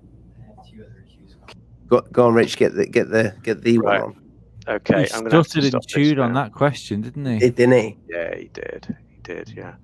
Let me just try and find the other one now. UAP. Pentagon. It's almost like right, sometimes you expect them to kind of like say something, and then when they don't, they're like, which way? Because now you're fooling with me, you know. You put that doubt in my mind, but now you're doubting it yourself, which makes me doubt what I'm thinking to start off with. But then something will happen, you're back in the game again.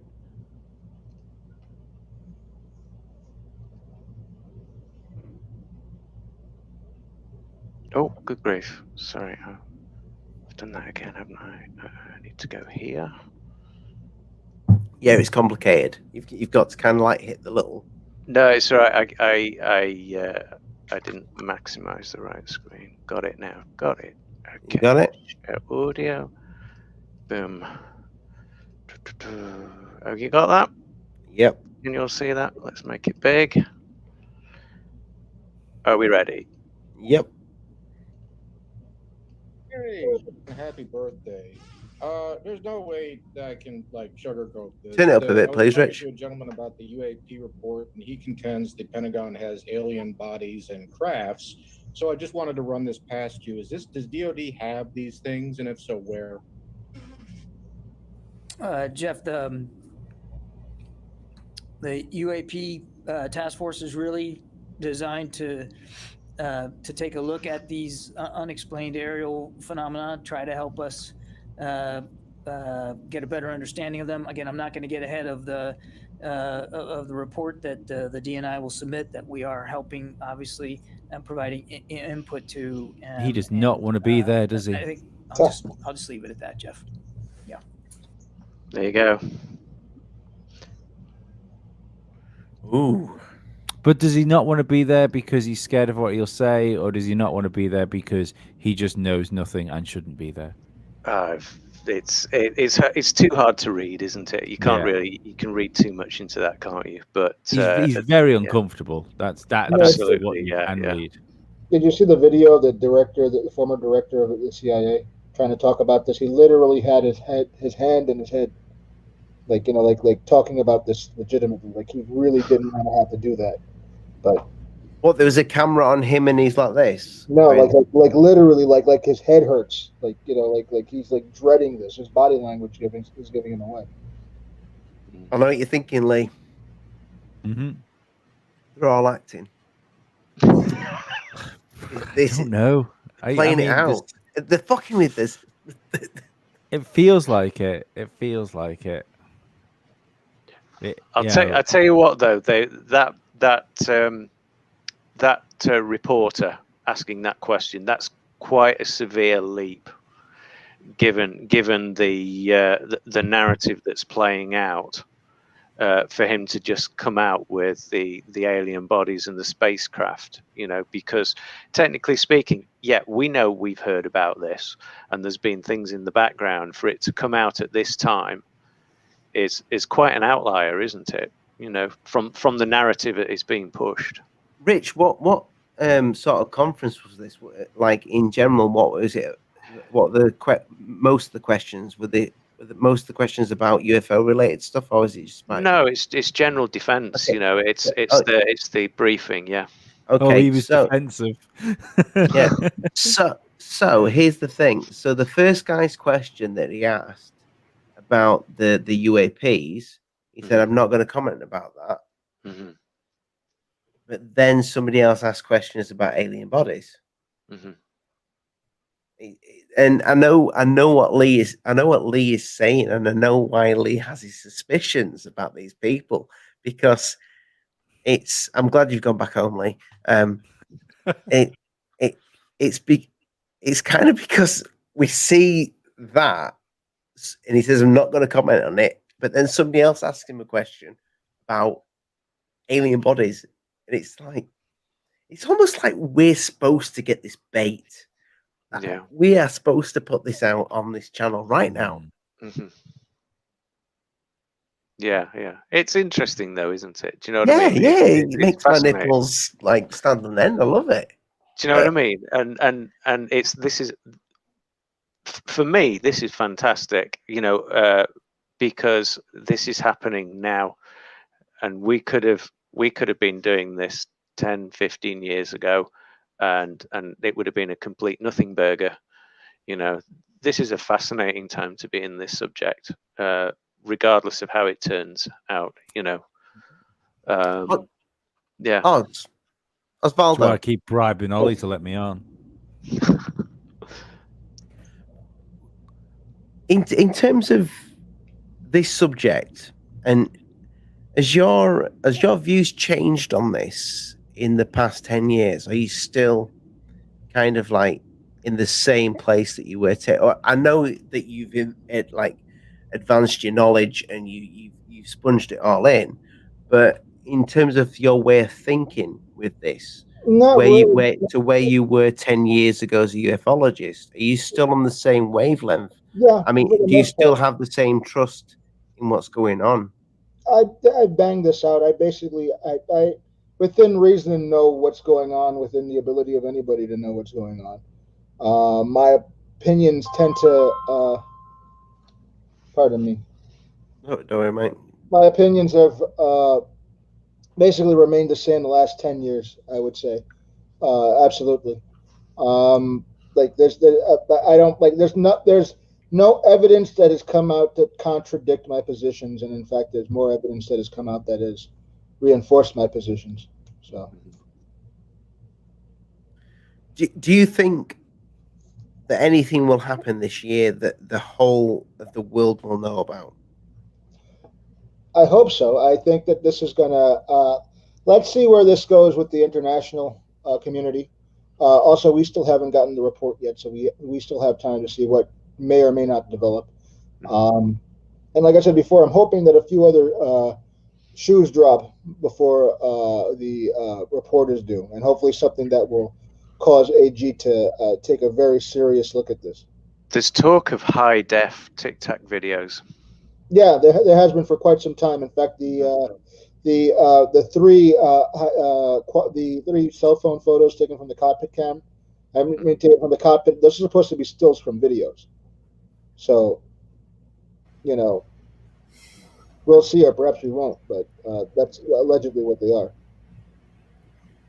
Give me a high definition Tic Tac. I will take that. So would I.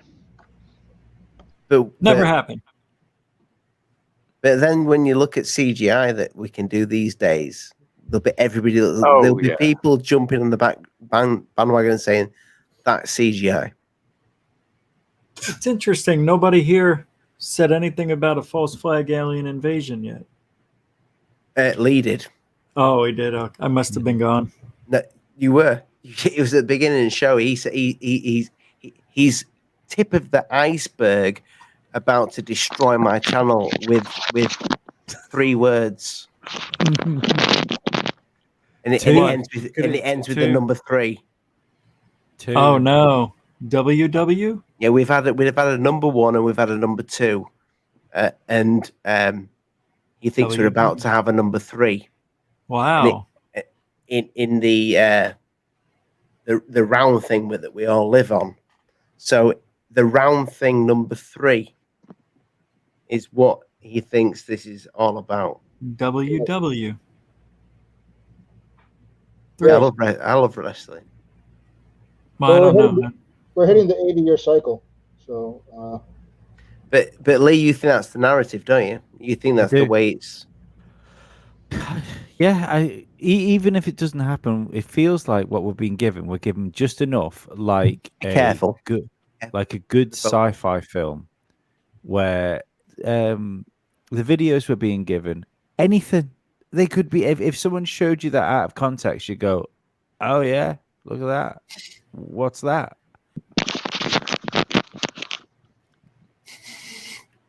And like old Mulder, I want to believe, I just don't. Not this. I've always wanted to chew on pumpkin seeds while I'm, doing these shows. Like Mulder does. Just have a pumpkin seed and just, you'd hear that chewing coming through. I just thought, I wouldn't say a cupcake on the show. People didn't like it. Said it made some really horrible squelching sound. And there was some little dickhead in the chat that says, "Your mum makes horrible squelching sounds as well." Oh, I applaud that, man. So, wow. The one thing I am slightly concerned about is that people are really going to pick this video apart because Rich has got a Ouija board in the background, and you're on a magical island with it's people are going to be looking at my pictures in the background and like trying to look for little like for what clues. are these two things here? What are No, they? I thought I saw two children walk by before. On the ceiling. They're virtual. Oh, okay. It's actually a green screen behind him. Oh. Actually, Ollie, you need a green screen, don't you? Yes, I do. Yeah. Plot twist: Ollie's need- already inside the owl house. That's a weird thing, though. Like, if you think about these, well, like that one, Rich. Yeah, that looks like a. That's it's like cool. a games. It's like a games console in the sky. TR3. Jose Sanchez drew these for us. There's two craft there, and Let me make you bigger, Rich. It says U.S. Air Force on the side. U.S. Space Force. yeah, Space Force, brilliant. TR3B. That's great. Get the other side. That's beautiful. If you just duck underneath the table. Huh? All right. Let's get back to work. Yeah. So, do you actually think these TR3Bs are originally modelled on extraterrestrial craft, or do you think that it is that we are seeing alien in the skies? Because I looked at this many years ago and I thought that is alien. That the triangular craft. You see, I think it's alien. Because it's not ours. Yeah, when you think about the Phoenix Lights, and I know you've got a few issues with that, Rich. No, not the real sighting. Yeah, the one that happened at 8 o'clock. There's no way on Earth that anybody could build something that big and make it fly 5,000 to 10,000 foot craft. No. Yeah. It's not just that; it's the fact that when you look at the triangular craft, I mean, we've heard reports, and even was that Belgian picture that was released in the same time. You know that really cool one where it looks like there's the red lights. Yeah, and red light in the middle. That was deemed fake, right? Oh, was it? Oh, I didn't know that. Yeah, but we've heard reports of triangular crafts for since the early 90s. You know, no, we've had them for a long time. Forever, yeah. How long? Yeah. Oh, well, I mean, okay. Well, since I've noticed them, you know, and since I've been interested in them when I was a kid. No, they showed up all of a sudden in larger numbers. Yeah. You know, like around like war, like Air Force bases and war zones and such. Osvaldo, when did they show up? That you know of, that you've researched. The black triangles, they've been around for decades, but then like the late 80s they started showing up. Okay. There's triangular craft in Renaissance paintings as well, isn't there? Yes. Yeah. But what I was going to say was, even if back then they were ours, like technology would have moved on so much in the past like 2 decades that would be at a stealth bomber territory where they'd have been decommissioned and out, and they'd be on to the next thing. You know, they wouldn't be like current technology 20 years later. No, they Can you imagine if after this report something comes out and says, "Look, right, we're really sorry. What you've been seeing is actually ours," and it's going to be the whole stealth bomber all over again. That people are seeing it up in the sky forever. What we're seeing is clearly spaceships. So that would basically be a spaceship, you know, and they would be using it to do space stuff. You know, they're not just like keeping it around here and just like using it to test fly, you know, for decades and decades and decades. You know. Oz, do you think that the Tic Tac has anything to do with the tech that Lonnie Zamora saw? It could very well be. They both look the same. You know, there's a lot of similarities. To give the audience a bit of a simple backstory of that. But do you mind just quickly going over the Lonnie Zamora, because I think that's an interesting case when you come to look at the Tic Tac. Well, yeah. Well, Lonnie was a cop, I think, in New Mexico, and he was chasing a perp that was speeding, and he noticed something, like you know, on the side of the past the side of the road. He noticed that it was like this weird looking, looked like a Tic Tac. Only thing is, it was landed, and he drove towards it, and he saw these two beings in like white overalls, you know, doing something. And they saw him, and they freaked out, and they ran back into their ship. And then the ship released like this blue charge for a second, and it lifted off. Everything flew off, but not before Lonnie copied the insignia on the side of the ship.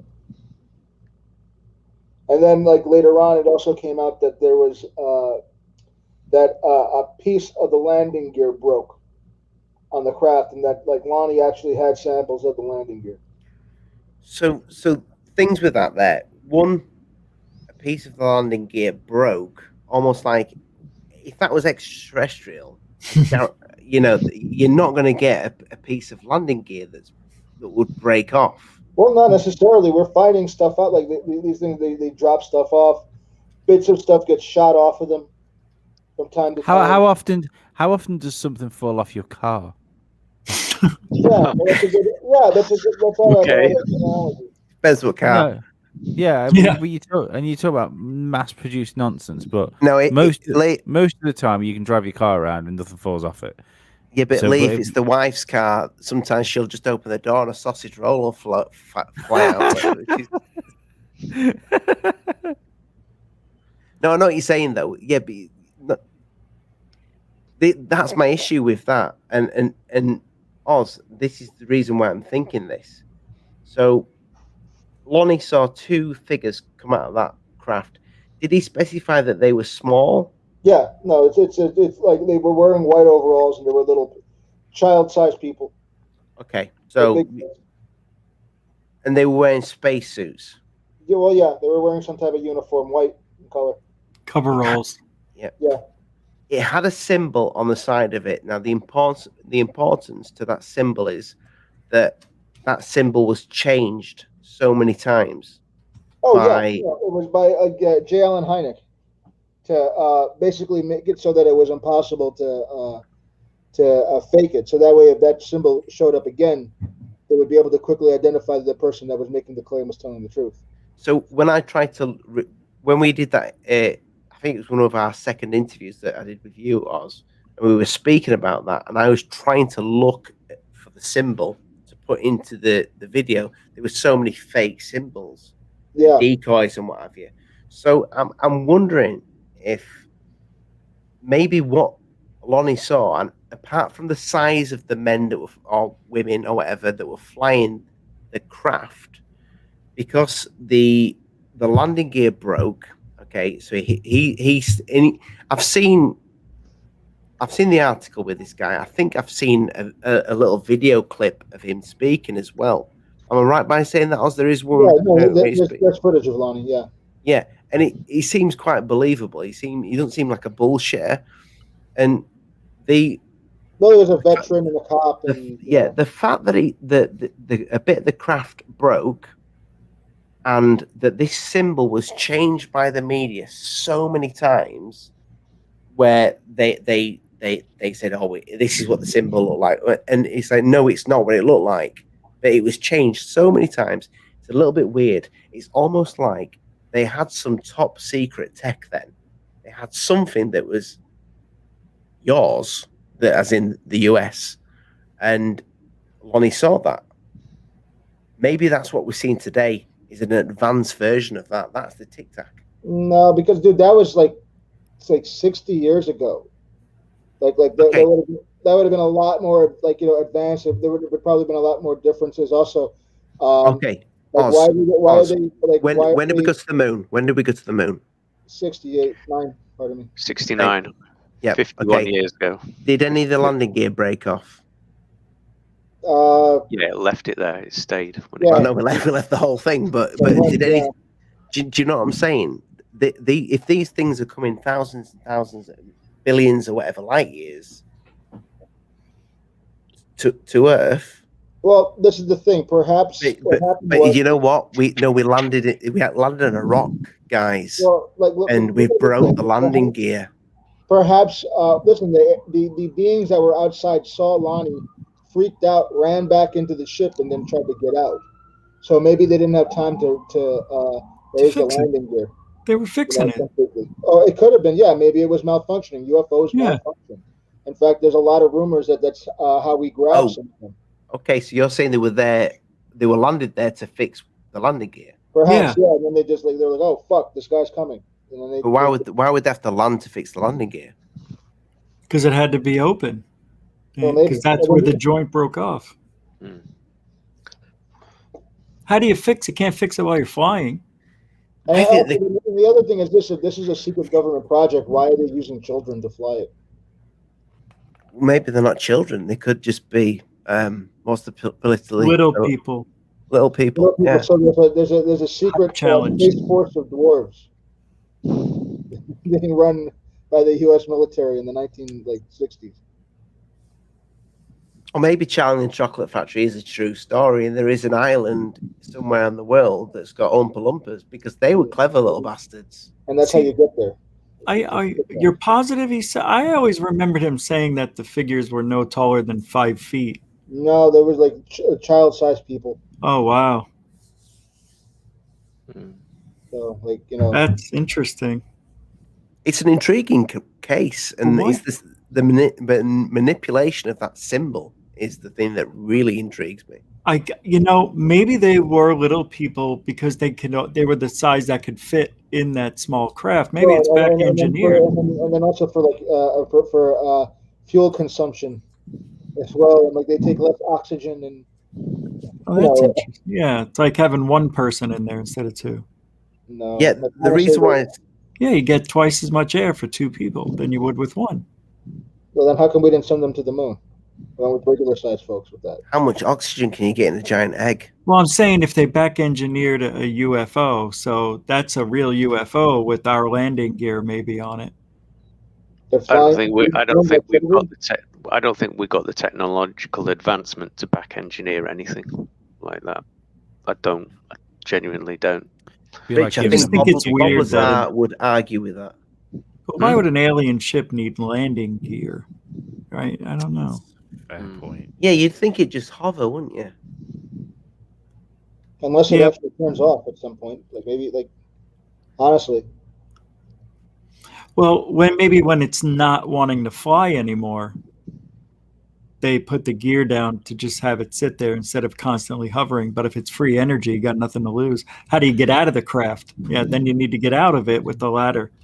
But also maybe we are thinking too much about what we see in films about how alien craft flies, what it does, how it lands. Maybe when they do land and that, they do have a very physical aspect to it.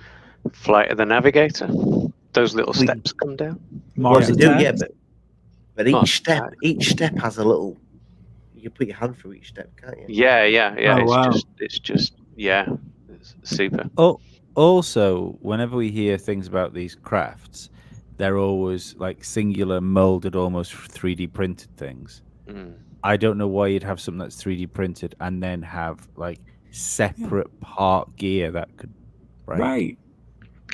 That's why I think it's back engineered. And we put the gear on it. And the other thing to think as well, if you're, I mean, I suppose it depends which way you go, because I mean, there's fucking stories, isn't there, of the what was the landing where the army came across it and they ended up having a firefight with it or something like that. That was a. Well, is that it? I can't remember. You talking about the Battle of Los Angeles? No, it was a different one. I'm not The being crash funny. where they apparently the rumor was that the U.S. military engaged with the Mexican government. Yeah, I feel. I feel slaughtered them and took the wreckage. I feel if I came across a UFO that had fucked its landing gear up and then was trying to fix it, and I was stood there, they would probably just end me and carry on what they were doing. Not run away like, oh, right, best go, Lee's seen us, quick. Well, not necessarily. Dude, if these are specialists, and these are, like, say, they're extraterrestrial anthropologists, they could have rules like camping, like you got to take everything in that you leave. You can't leave anything behind. Yeah, so, we're Star Trekking it now, aren't we? Giving them a prime directive. We're humanizing this too much. It's a matter of trying to limit the amount of contamination done by their presence. But if you believe reports of UFOs, of alien abductions, they keep whizzing us up and sticking things in us. That's the zoo hypothesis. It's the same thing. It's it's still interfering, though. It's still interfering, and let's face it. In the name of conservation, we have nailed some animals. Well, maybe not nailed, but maybe on your island. But we will constantly grab something and stick a pin in it, and then stick some glass over it and throw it in a museum. Speaking of sticking things in things, why do they always have to stick it in your jacksie, your bottom? Oh, this is about animal mutilation, isn't it? Yeah, things out. Everybody talks about anal probing. Because that's where you find out what they ate. You find everything out about that person in the bowels. What they ate, when they ate, how much they ate. Like, honestly, that makes more sense to me. That's the byproduct of MOABs and stuff like that. Honestly, they went and they found people that maybe have had UFO experiences and did something like horrendous to them and embarrassing. And something that you don't want to, like, what's the best way to get somebody not to talk about something? You turned into something that's shameful. Or even worse. But I don't know. Not everybody finds shame in that. And also, it didn't work. I love it. But I think what makes sense from a scientific, if those are doctors or whatever, they would go in the colon, because you do find out a ton of stuff about the person. I don't think that would be necessary, because I mean, like, right now, they're phasing out colonoscopies with these pills, these fiber optic pills that you take one, and it just basically that's different. A colonoscopy is not to study us.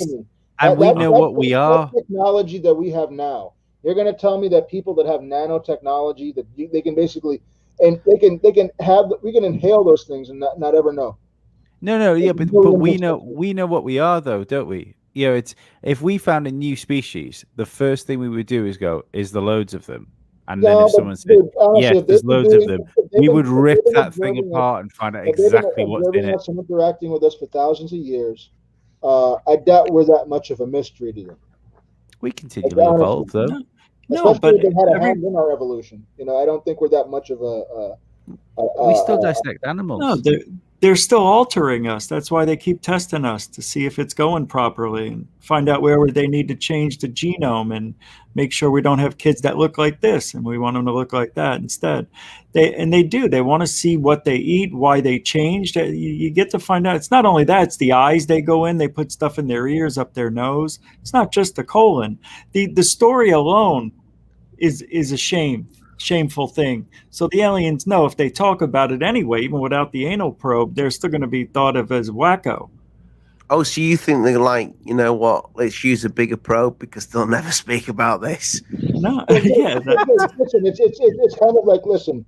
If they use one too big, they'll speak about it all the time. Yeah. The word is like, if you believe in UFOs, you're a crazy person or a stupid person. Right. And you had better hope that you're a crazy person or a stupid person, because if you're not, little men are going to come into your house and anally rape you and your family with power tools.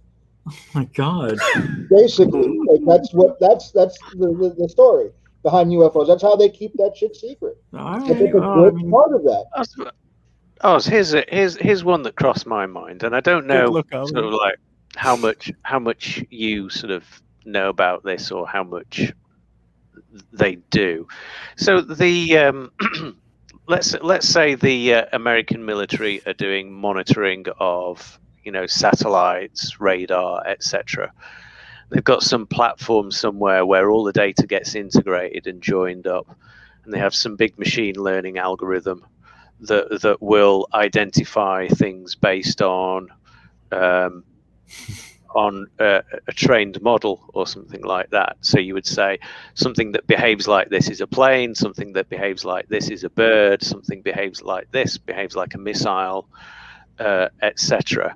And whatever's outside of that could theoretically be a UFO, etc. Do you know whether they do this kind of thing in their monitoring? Yeah, TTSA has a project going on in regards to that. Luis Elizondo keeps talking about that with utilizing AI for this. And then today, the Chinese have also said that they're going to be using AI to research UFOs. So again, AI is where it's at. And then my thoughts are a little bit on the side of this is the questions that I would ask Elizondo would be that if we are employing these methods, are the UAPs, are they detecting that the UAPs might be changing the way they behave all the time to try and confound that kind of machine learning? I don't know if it's that. But honestly, the big change seems to be that they're coming closer and in more frequency. That's the big change over the last few years. And that's probably one of the biggest reasons why we're getting to the point where we are now. Do we know why that is, do we think? Has anybody got any hypotheses? I was going to say, where is this coming from as well? Because we just hear this from we hear this on YouTube for a start. These people will come out and they'll tell us this is happening. But how do we know it is? Now, how do we know 100% that this is happening? The only one that I trust in this is Fravor. It's his story. David Fravor's story. But the actual footage that we're seeing, I don't know what to make of that. Well, Graves said that there's been quite a lot. Wasn't it Graves that said, one of the pilots that said that he experienced it, or at least they were seeing it pretty much every day for the best part of a year. 2 years, Ryan Graves. 2 years, Ryan Graves. Yeah. So, but Rich, Goofon. Yeah, just me. Singular Rich. Okay, yeah. got it. Sorry.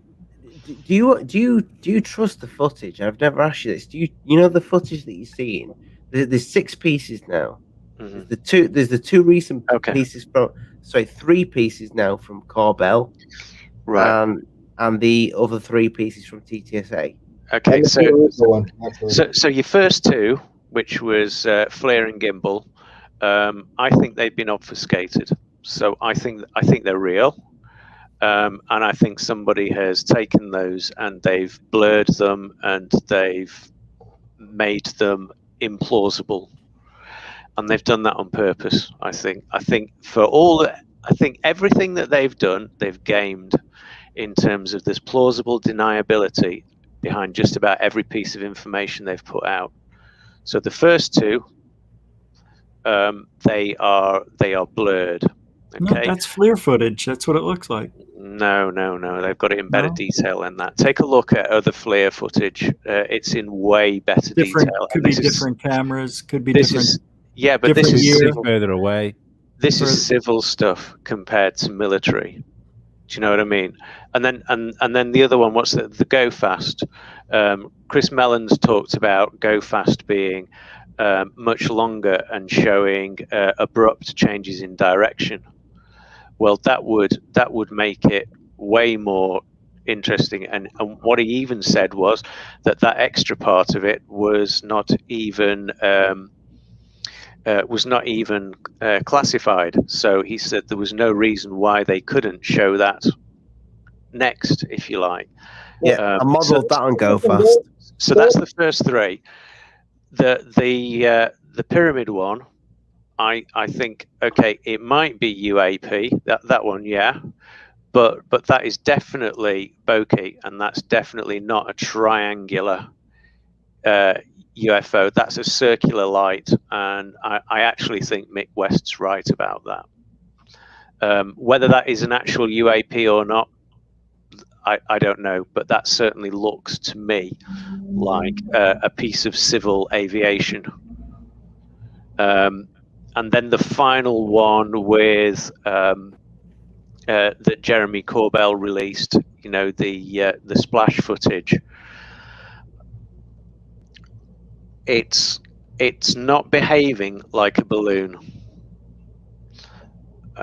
Whether it goes under the water or not, I don't know, but I think it hits waves, and that's why it blinks in and out. I think if it's doing what people say that it's doing, which is wrapping space-time around it, then all it might need to do is go very close to the water, and it might suck the water around it, and therefore you would lose the heat signature quite quickly, which is why it would appear to blink out and blink back in again. That's my personal take on that. That's pretty cool. What do you make about the radar footage? Oh, the radar footage. Yeah, that's really, really interesting, because to me, that radar footage is I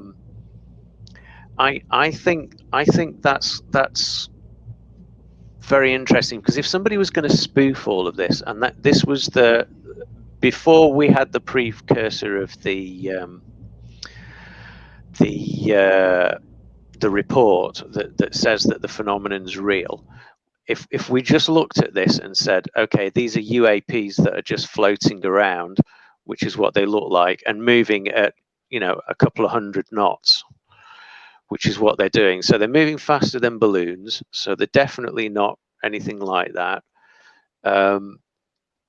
I would suggest that because there's an instance where one of them appears to disappear, and that to me tells me that it's either gone down or up, as Jeremy Corbell has actually said. So I actually think that radar is right. And if somebody was to spoof something properly, they wouldn't just put random stuff in there. If I was spoofing something, I would spoof rockets flying towards the ship or something like that. You would want to do something that gives you some kind of military advantage, and scare everybody and test them like that to see whether it works. But for those things just to be flying around without doing anything that looks like an attack, to me that doesn't look like a tactical spoofing type thing. That almost looks to me like you're being observed by something that's there. So it's real. Let's say it's real. It is a real radar. I believe that's real radar that we're looking at. But just because there's no transponder on it or any call sign thing, it could be ours. It could just be back engineered craft. It doesn't always have to be alien. It could just be some something they're working on and saying that, oh, you know, they were infiltrated and they were watching us. I mean, they're not doing any incredible speeds or maneuvers that I could see.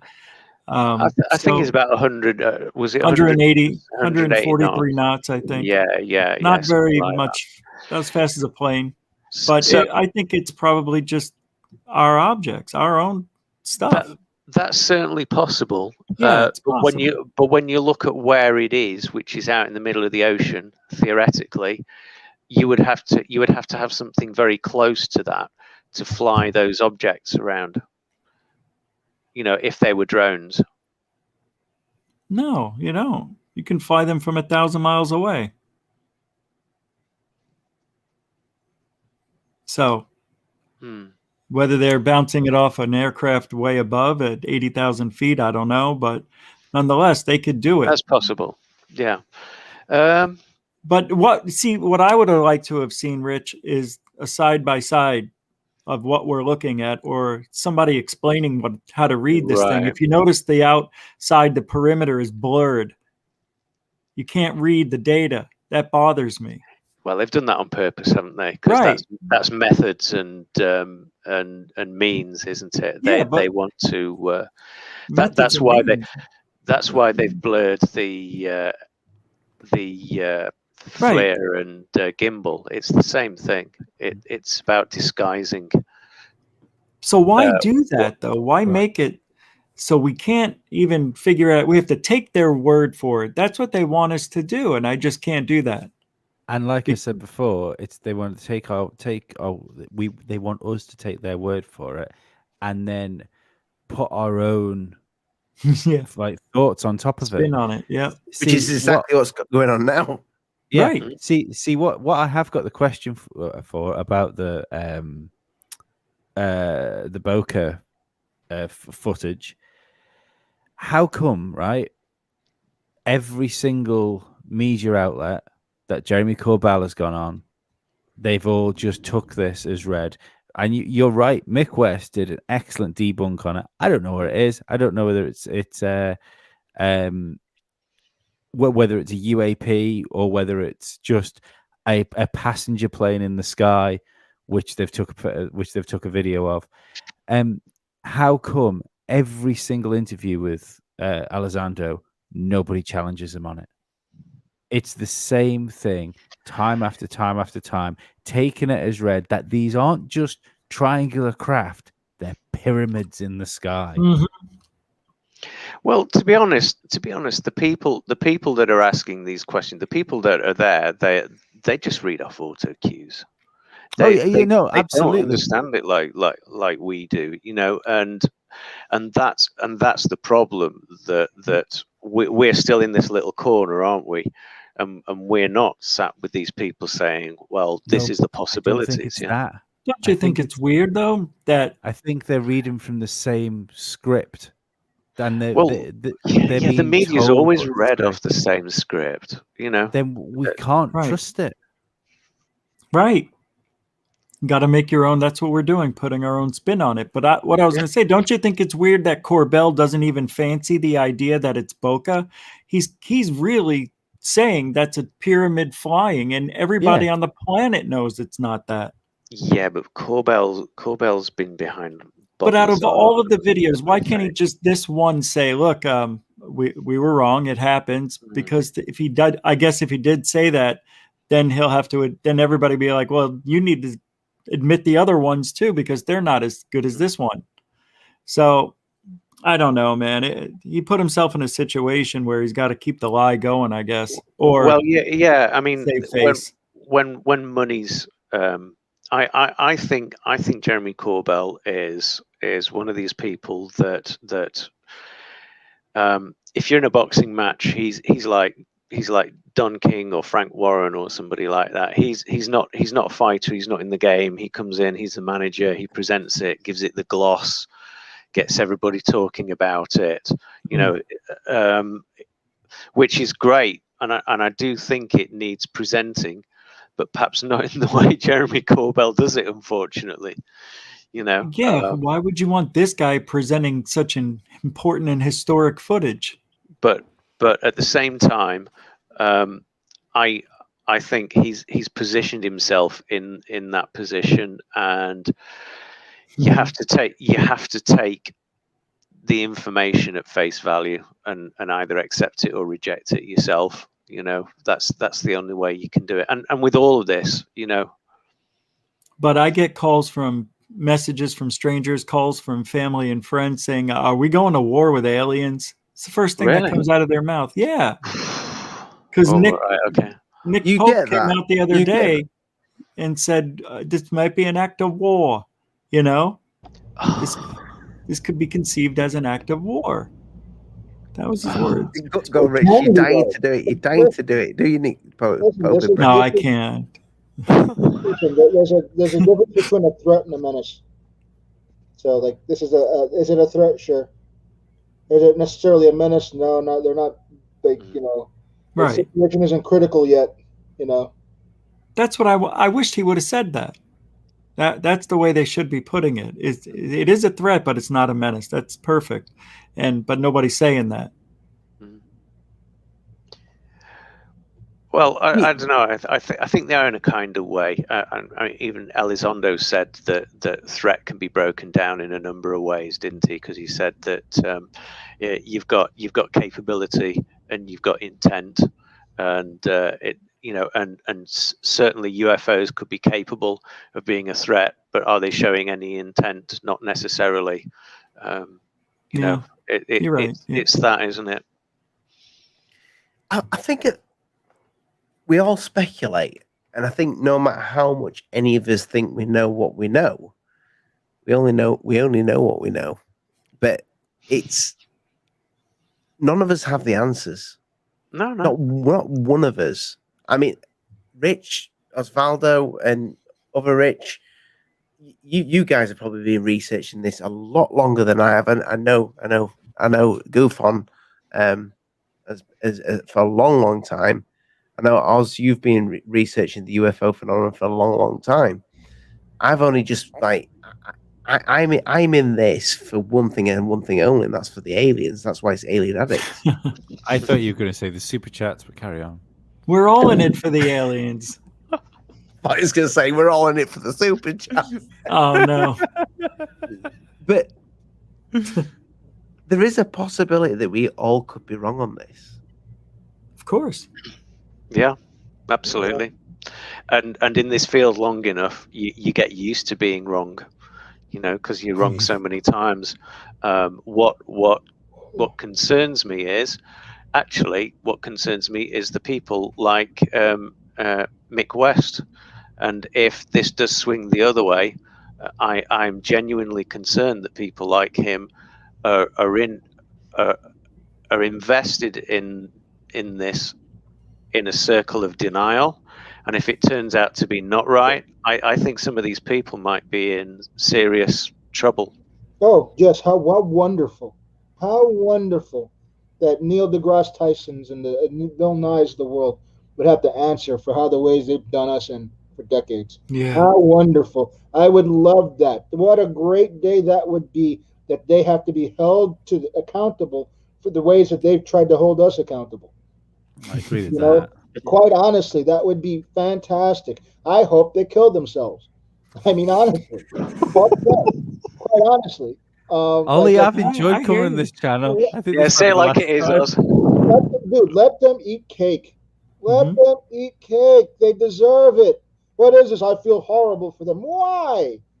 Dude, did somebody molest you as a kid and they go to jail for it? Well, I feel bad for the guy. No, you don't.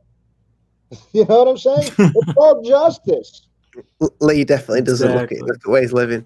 I mean, this is what happens when you're lucky to bad people. They get caught up in their BS, and they're not a problem for you anymore.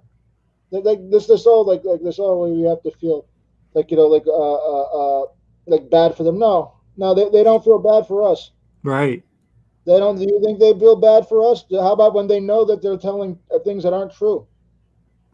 When trying to attack our position. How about that? How about when Neil deGrasse Tyson has asked about UFOs and turned the conversation to the stammering story about searching for the planet X, and then tries to walk it off like he answered the question directly. Like, no, that dude, he puts himself out there as an astrophysicist, as a public servant, and he's lying to the people he serves, and he's dragging us through the mud to do it. Like, why would you waste time feeling bad for a self-serving sociopath? This is a man that these are people that prop themselves on science while trying to prevent it from achieving all that it can, so that they can have a position. Do you think Mick West is will just debunk it for debunking's sake? Then do you think that he will see something and think, actually, that's pretty cool, but you know what?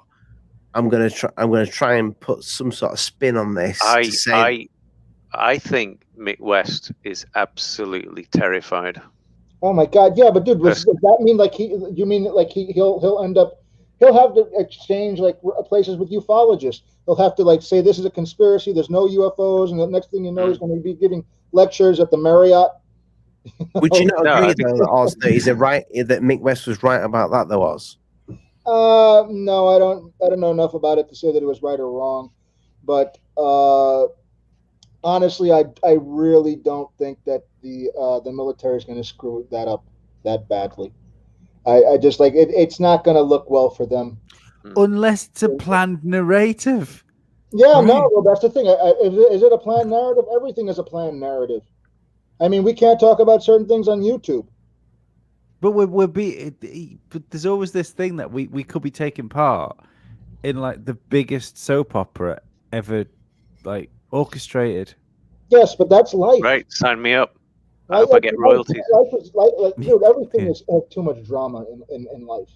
And it's designed around that. Human beings are just like that. It's unfortunate. You can be very, very frank with people and tell them the truth to their faces very plainly.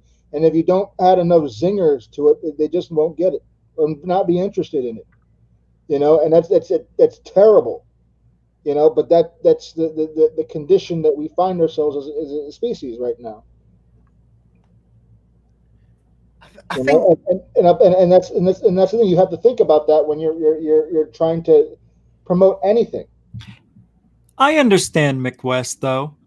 He wants that evidence that he can't debunk, and when he gets there, he'll have to lay down and say, I don't think he wants that at all, dude. I think no, he does. Dude, he wants aliens. Listen, Mick West, these guys, they don't want that. They want their position. A part of their position is to speak badly about guys like us. That's not true, because because I got in this field to show my UFO videos out, and then I wound up talking about the corruption behind the scenes. Then that got me into doing what Mick West is doing now 15 years ago. And I understand. I want aliens, and I think he does too. That's why I'm in this field trying to find the truth. And if we have to debunk it to prove to ourselves that that's not an alien craft, well, now I know I'm not being hoodwinked and falling for something that isn't real. Okay, so that's all he's doing. I think there's two types of debunkers. Personally, I think there's the type of debunker that's completely I think the wrong kind of denial.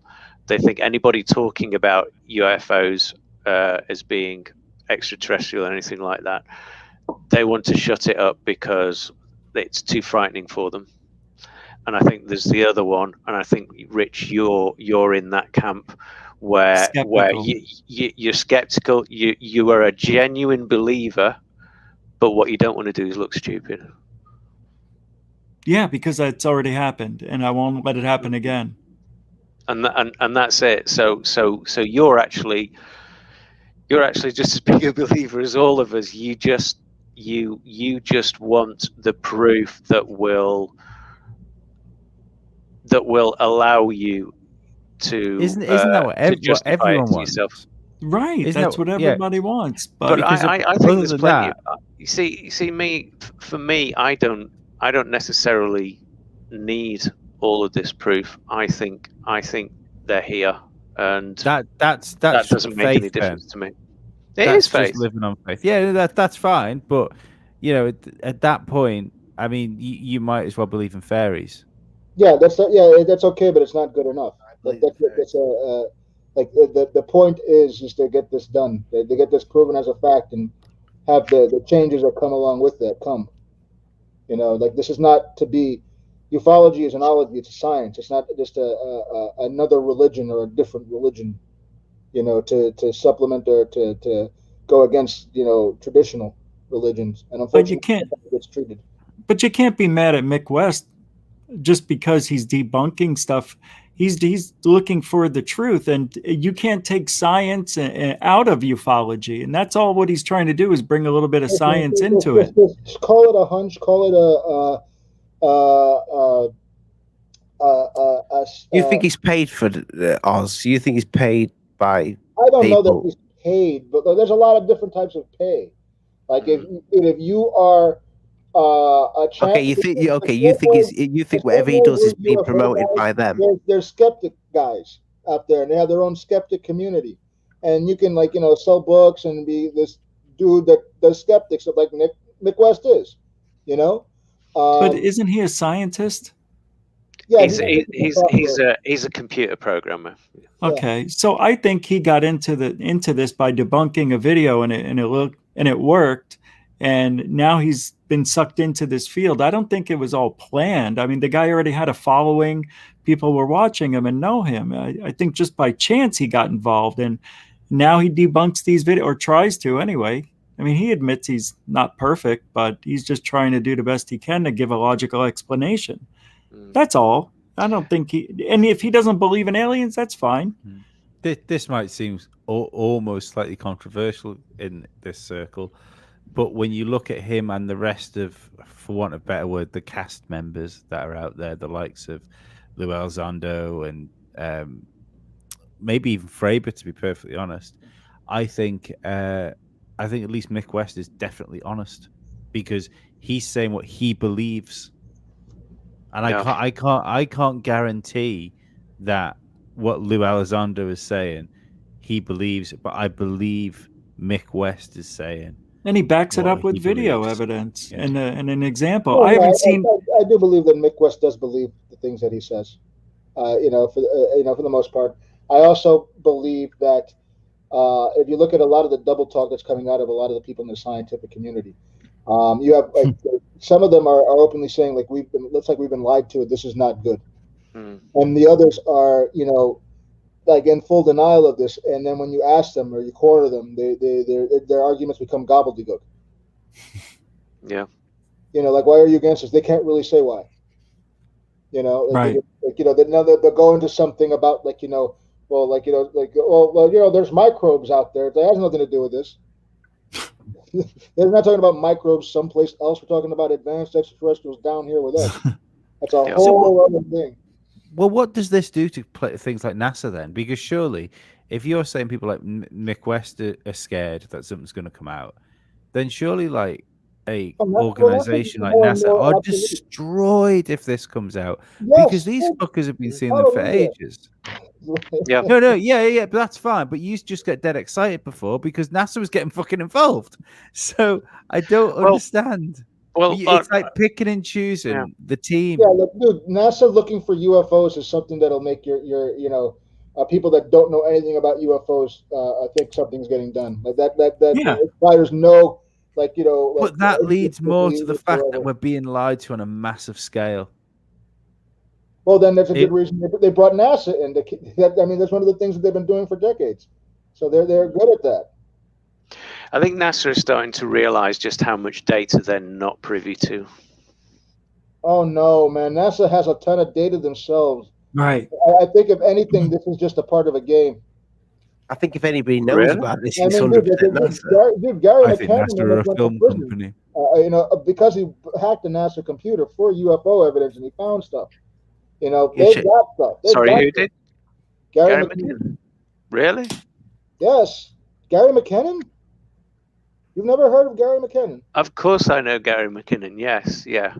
He doesn't appear to me to be very honest in all of this, to be honest. Wow. I don't necessarily believe what he's saying. Really? Well, They tried to put him in jail for a bunch of years. I believe it. Yeah, he actually found legitimate stuff. That's why he got in trouble the way he did. That's the hacker guy, isn't it? Yeah. What happens to you when you Yeah. get caught up in Right. it, dude? That's what happens. Exactly. So, for any of the audience that doesn't know who that guy, a British guy, wasn't it? The guy. What was that back in the late 90s? Was it? Am I right? Late. Yeah. Yeah. What did he find? What did he say he found?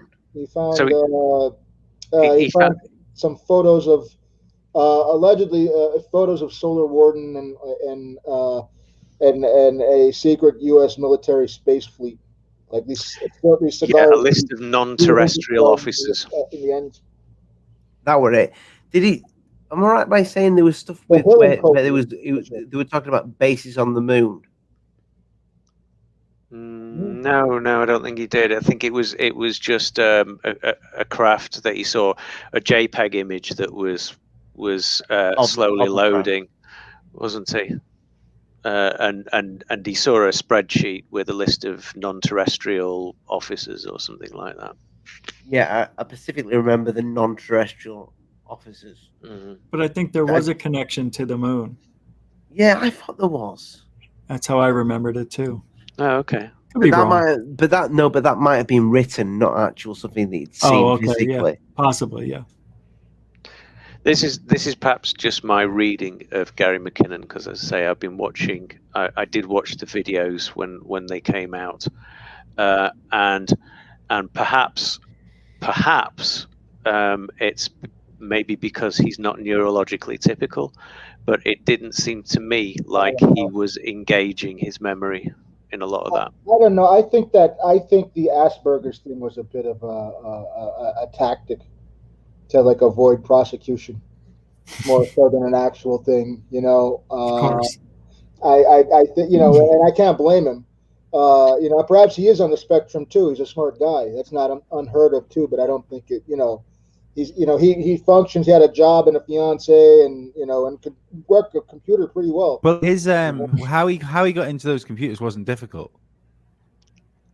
No, I think he also wasn't the only person that did that. There were other guys that were hacking at that. But around that time, one of them was in the United States. Back it up. It wasn't difficult. Why was it not difficult? Because it was a piece of openware software he downloaded to use. Yeah, there wasn't. Sorry, go ahead. No, and the you know how if you find somebody's Wi-Fi, chances are that their password and username for their Wi-Fi box is admin and password because they haven't changed it. That was what was going on with the computers at NASA. Fuck off. No. True. Yeah. They didn't Yeah. secure anything. It's useless. It's next to useless. See, now that makes me trust it less. You know, if they've got something that all open, he needed to do was find out the network addresses. He could have connected it straight to them. Not a problem. See, that's backing up what Lee's saying now. Then say this is all orchestrated. Like, you know, I'll tell you what. Let's make it really easy. No, back then. But back then, it was hackers weren't. I mean, they were just brand new back then. I mean, even though computers were around, hacking really wasn't a big thing. So for anybody to think working at NASA, oh gosh, somebody's going to hack our computers, they probably didn't think anything of it. I don't know. Because networking was very new then as well. He was one of those internet guys was new. Yeah, and then there some great mind thought, wow, let's try to get in, see if we can use the same passwords that we're using for the public. Let's see if we can get into NASA. Wouldn't that be funny? Mm-hmm. And it worked. And did anybody see the image of the guys that was working in one of the NASA labs, and he's got a picture on the desk? And on the picture of the desk, there's you can see the moon, but you can clearly see a square object on the moon. No, I haven't seen it. Let's see if I can find it. No. See if I can find it for you. It's like it is a little bit weird. But I mean, when it comes to like NASA not protecting their files, even back then, I just Mate, they supposedly deleted the fucking moon landings. Yeah, well, they- no, they've lost the technology to get back to the moon. Yeah, and it's a I didn't say painful that. process to build it back Like your up. cousin's 8th birthday. You know? Even the most unorganized company, it's just. Can you imagine if Apple came out and went, "There's no iPhone this year, guys, because we've forgotten how to make them. We had the technology for OS, but we've lost it." Yeah, iPhone 13 is just a Nokia like 3310. Sorry about that, guys. Where the hell's this video? I'm trying to find it now. We ain't got long left of the show, but here we are. This is an extremely old video with an advertisement on. There's a bonus. After tonight, you won't be getting any more of those. Just wait a minute. I'm not skipping this. I'm joking. Right, where are you? Ollie needs a super chat to play the video. Right, here we go. Lee, they're gonna think I'm paying you. What? You're not. I'll send you a beer. I said I wanted to be on the same rates as Luelzondo's on. Right, here we go. This is a real. I don't think I'm called Alien Addict. This video's that old. It's probably Elvis 51. It might be Alien. I don't know. Can you see that? Oh my God, you're a baby. Tie-dye t-shirt. Tie-dye. Wow.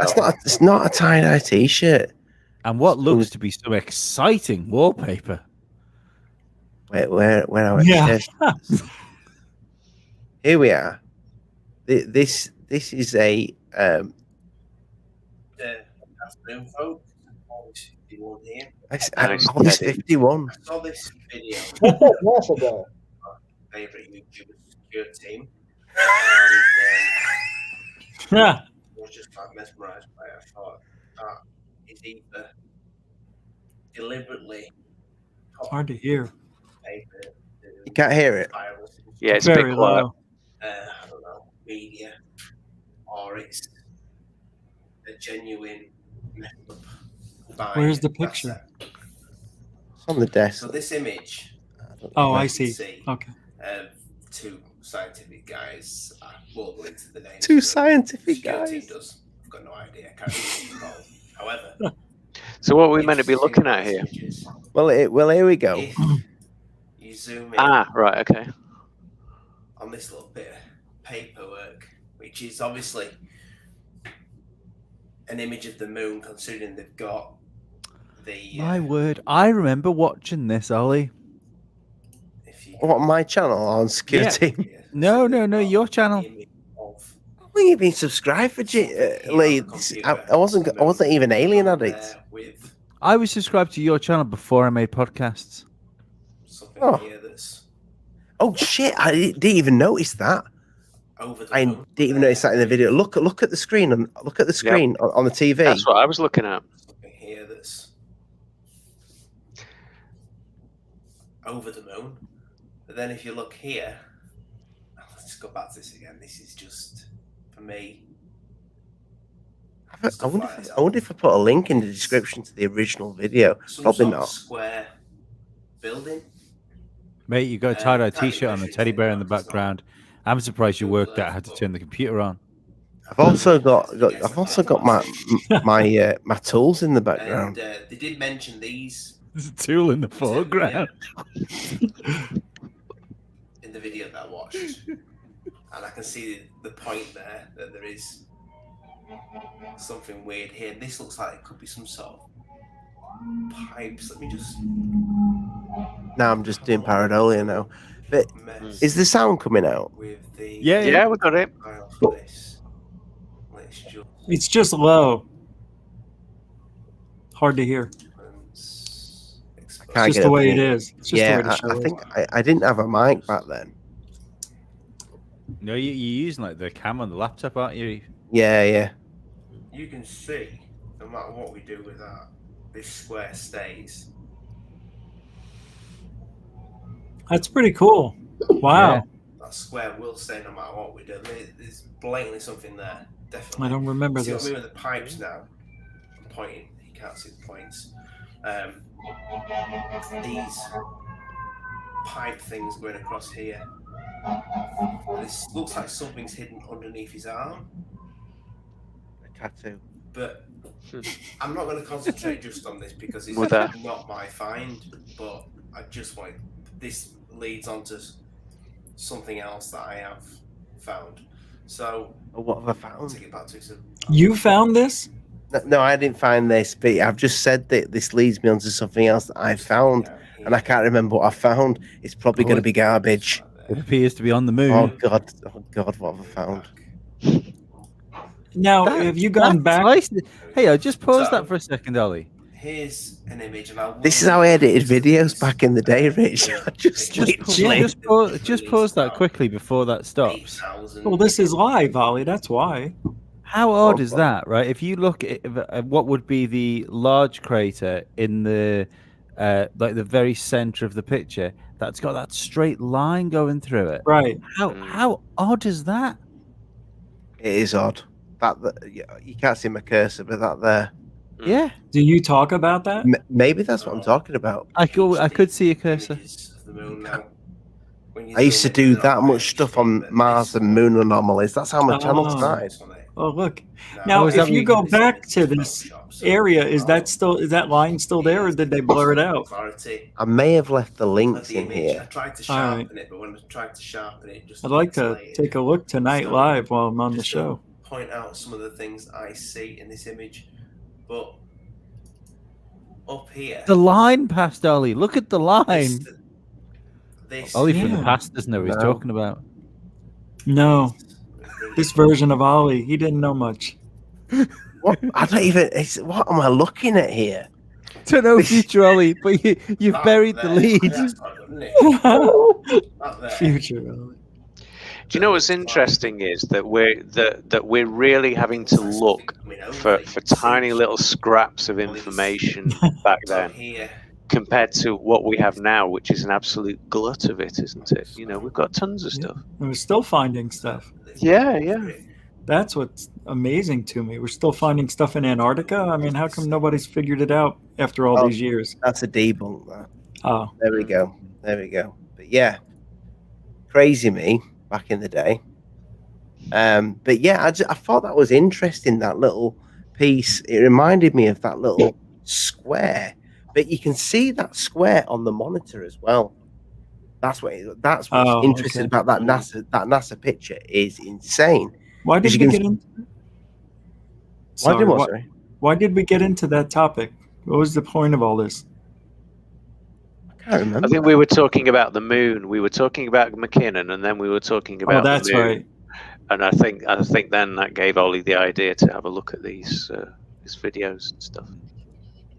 What I would say to back McKinnon up slightly is because I've no idea whether he's telling the truth or not, but you know how he said he found the manifest, like a off-world officer's manifest. Mm-hmm. What he described was Space Force. Yeah, yeah. Solar Warden. Yeah, but Solar Warden. I've not heard that for a long time. Can you explain that for the people that might not know? I've never heard of it. It's the name of the program that allegedly the secret space program. Mm-hmm. And actually, like, there's something with there has to be something going on. There was a from all the possible sources. PBS did a documentary. It was called Astro Spies. This was years ago, and I recommend as soon as you're done watching this, if you want to see something really interesting, it's on YouTube. It's a documentary. It's called Astro Spies, and basically what happened was and this is true. It's 100% true. They were at Cape Canaveral and they were checking out these these areas of can you believe this? There are parts of Cape Canaveral that nobody had been to in decades. Like literally, they lost track of facilities in this area, which is that's very bizarre. So what happens is there was this room that in this area that nobody knew what it was for, and they got some type of master key. They opened the door, and inside is a tiny mission control. Right, and then they go in and there's a locker on the floor. They open the locker and they find several like 1960s style astronaut uniforms, except they're blue. Right, and they had like different serial numbers and names on them, and they had to go and check out like who these were, and it turns out they were all personnel from the Navy, and they were basically getting prepped for a military space program that they were running. And basically this, even in the documentary, they even say they don't know like if any of these programs ever really went anywhere. They just sort of like dropped off the face of the earth. But they had spacesuits, they had highly trained personnel, and they had a mission control. So something. Rich, Rich, what do you know about that?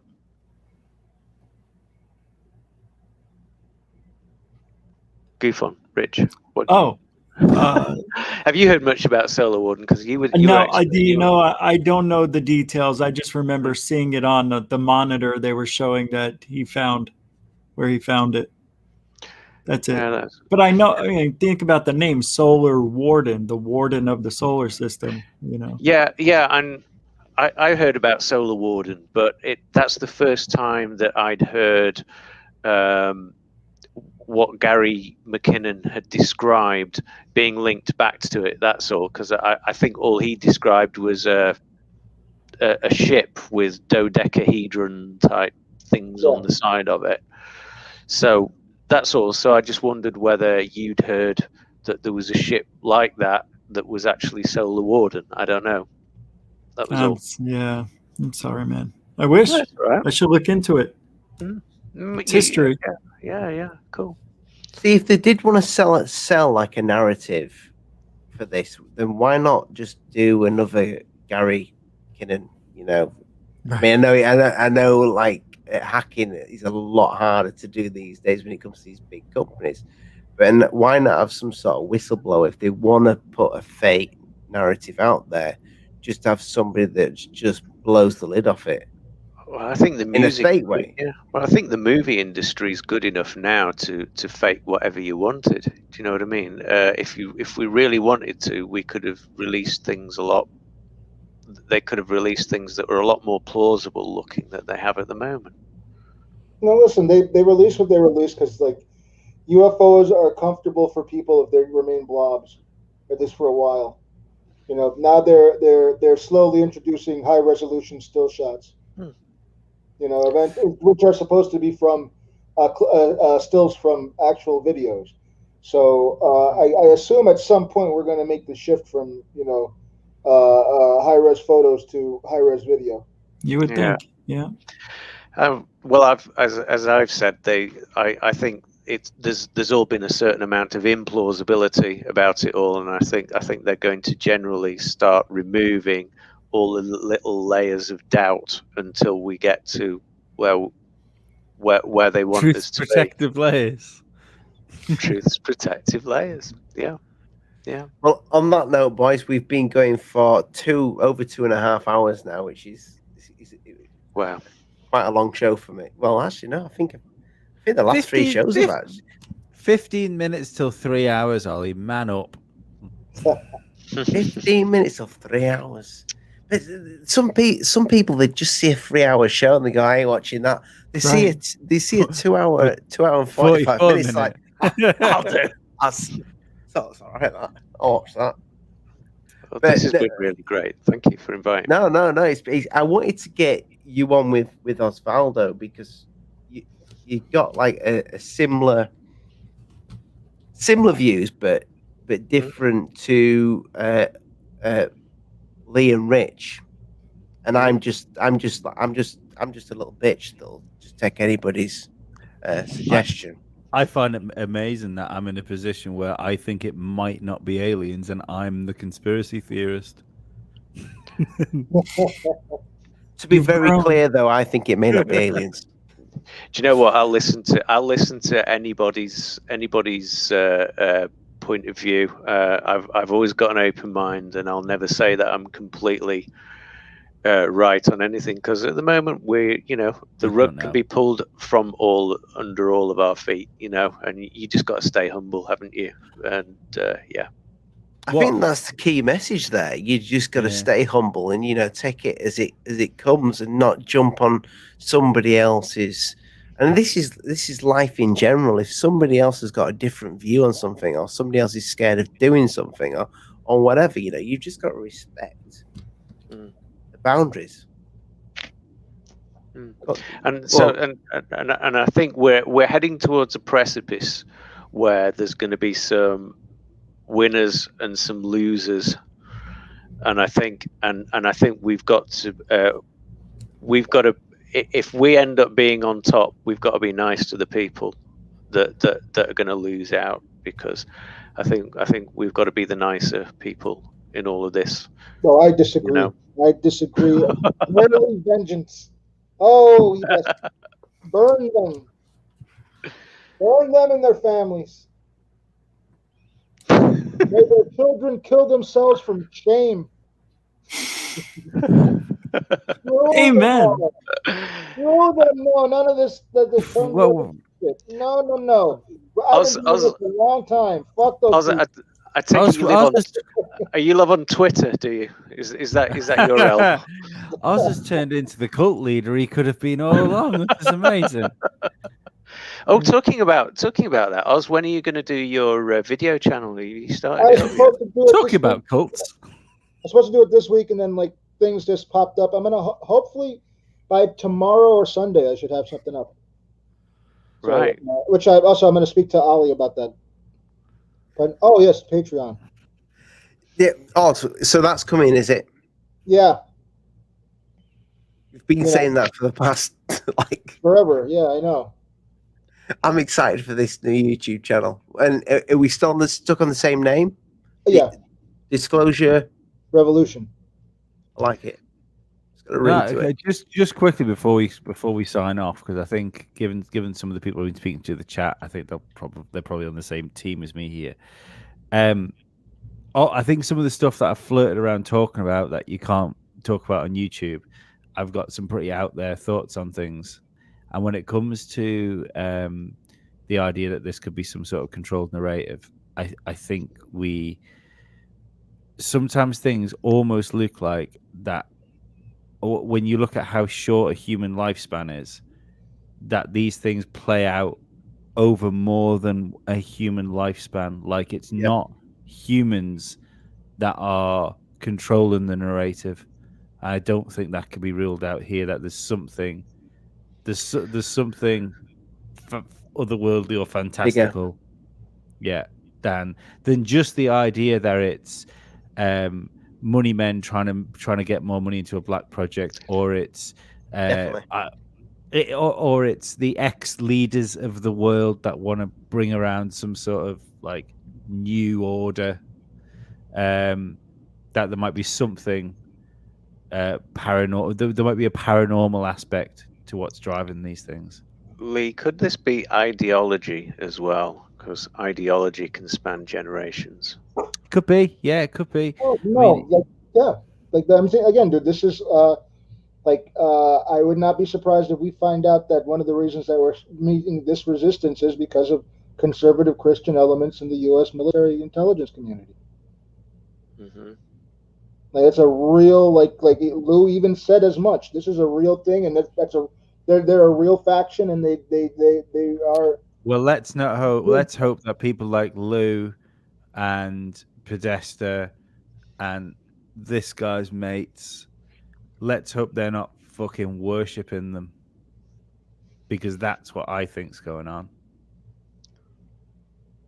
No, they probably are, honestly. I mean, there are people that accuse me of worshipping them, and you too. They think that this is like a substitute for religion for us.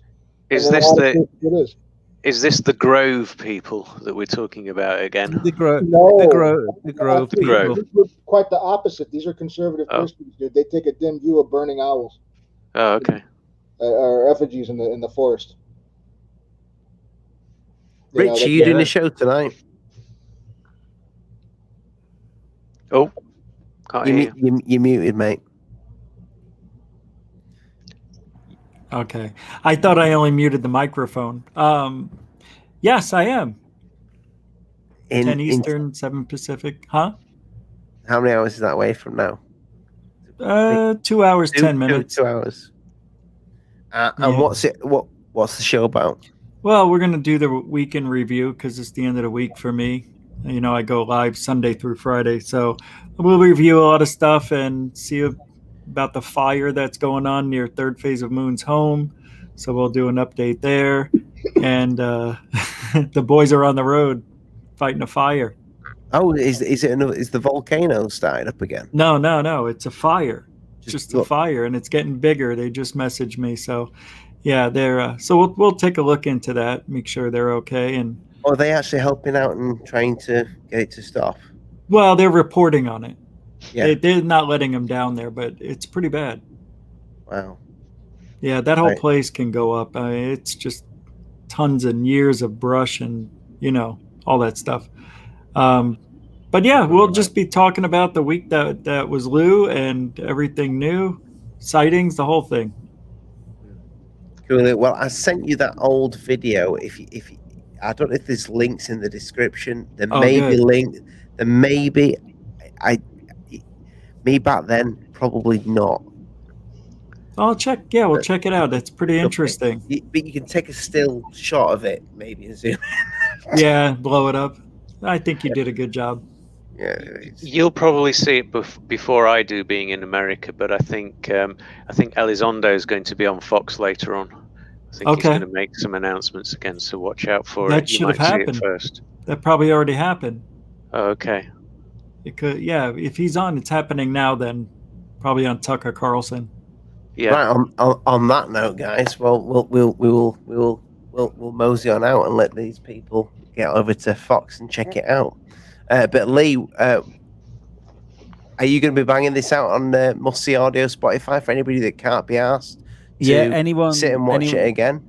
Yeah, anyone that just wants to listen to it while they're at work, this will be on Must See Audio's podcast probably tomorrow. I'll put it out over the weekend. Other than that, go and sub to my YouTube channel because I'm going to record a bunch of stuff on Sunday to drip out through the week. And he's going to try and terminate his channel as quick as he can in YouTube history. No, it's all going to be very safe. It's going to be fun comedy stuff. Oh, okay. I might get a copyright strike here or there. I want you to see you test the algorithm. But yeah, right. I think Oz is going to test the algorithm. I don't think you need to. Thanks everybody in the chat, everybody that's putting the thumbs up, super chatters, Patreons, whatever you are. Thumbs up and shares. They're what I want the most for this channel. Get your thumbs up. If you like what you see, share it out to friends. That's what helps out the most. But in the meantime, guys, just whatever you see out there, take it with a pinch of salt until we've told you otherwise. If we say it's alien, it's alien.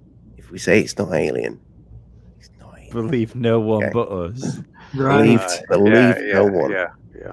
But speaking of aliens, if you want to whack one on your t-shirt, there you go.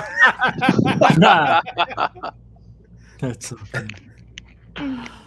hey, people are buying these now, but not sending me pictures. The only people who sent me pictures is John wreaking havoc. What do you mean? Send me some, like tweeting me a picture of them in the t-shirt they've bought. Yeah. The only issue I had, I tried to order stuff, and being on the Isle of Man, which is apparently fucking Mars, they want to pour me out like some sort of Space just died. He's just run off to buy a t-shirt. It's fine. When I tried to pay the postal backing because I live on the Isle of Man, they tried to call me out like a cattle mutilation for doing it.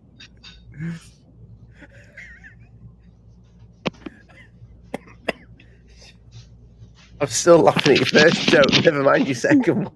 Lee. Oi, look at that. There we go. There we go. He's already bootlegged one. I thought you died, mate, when you fell off that sofa. You didn't buy it. He was knocking that off on the 3D printer all afternoon.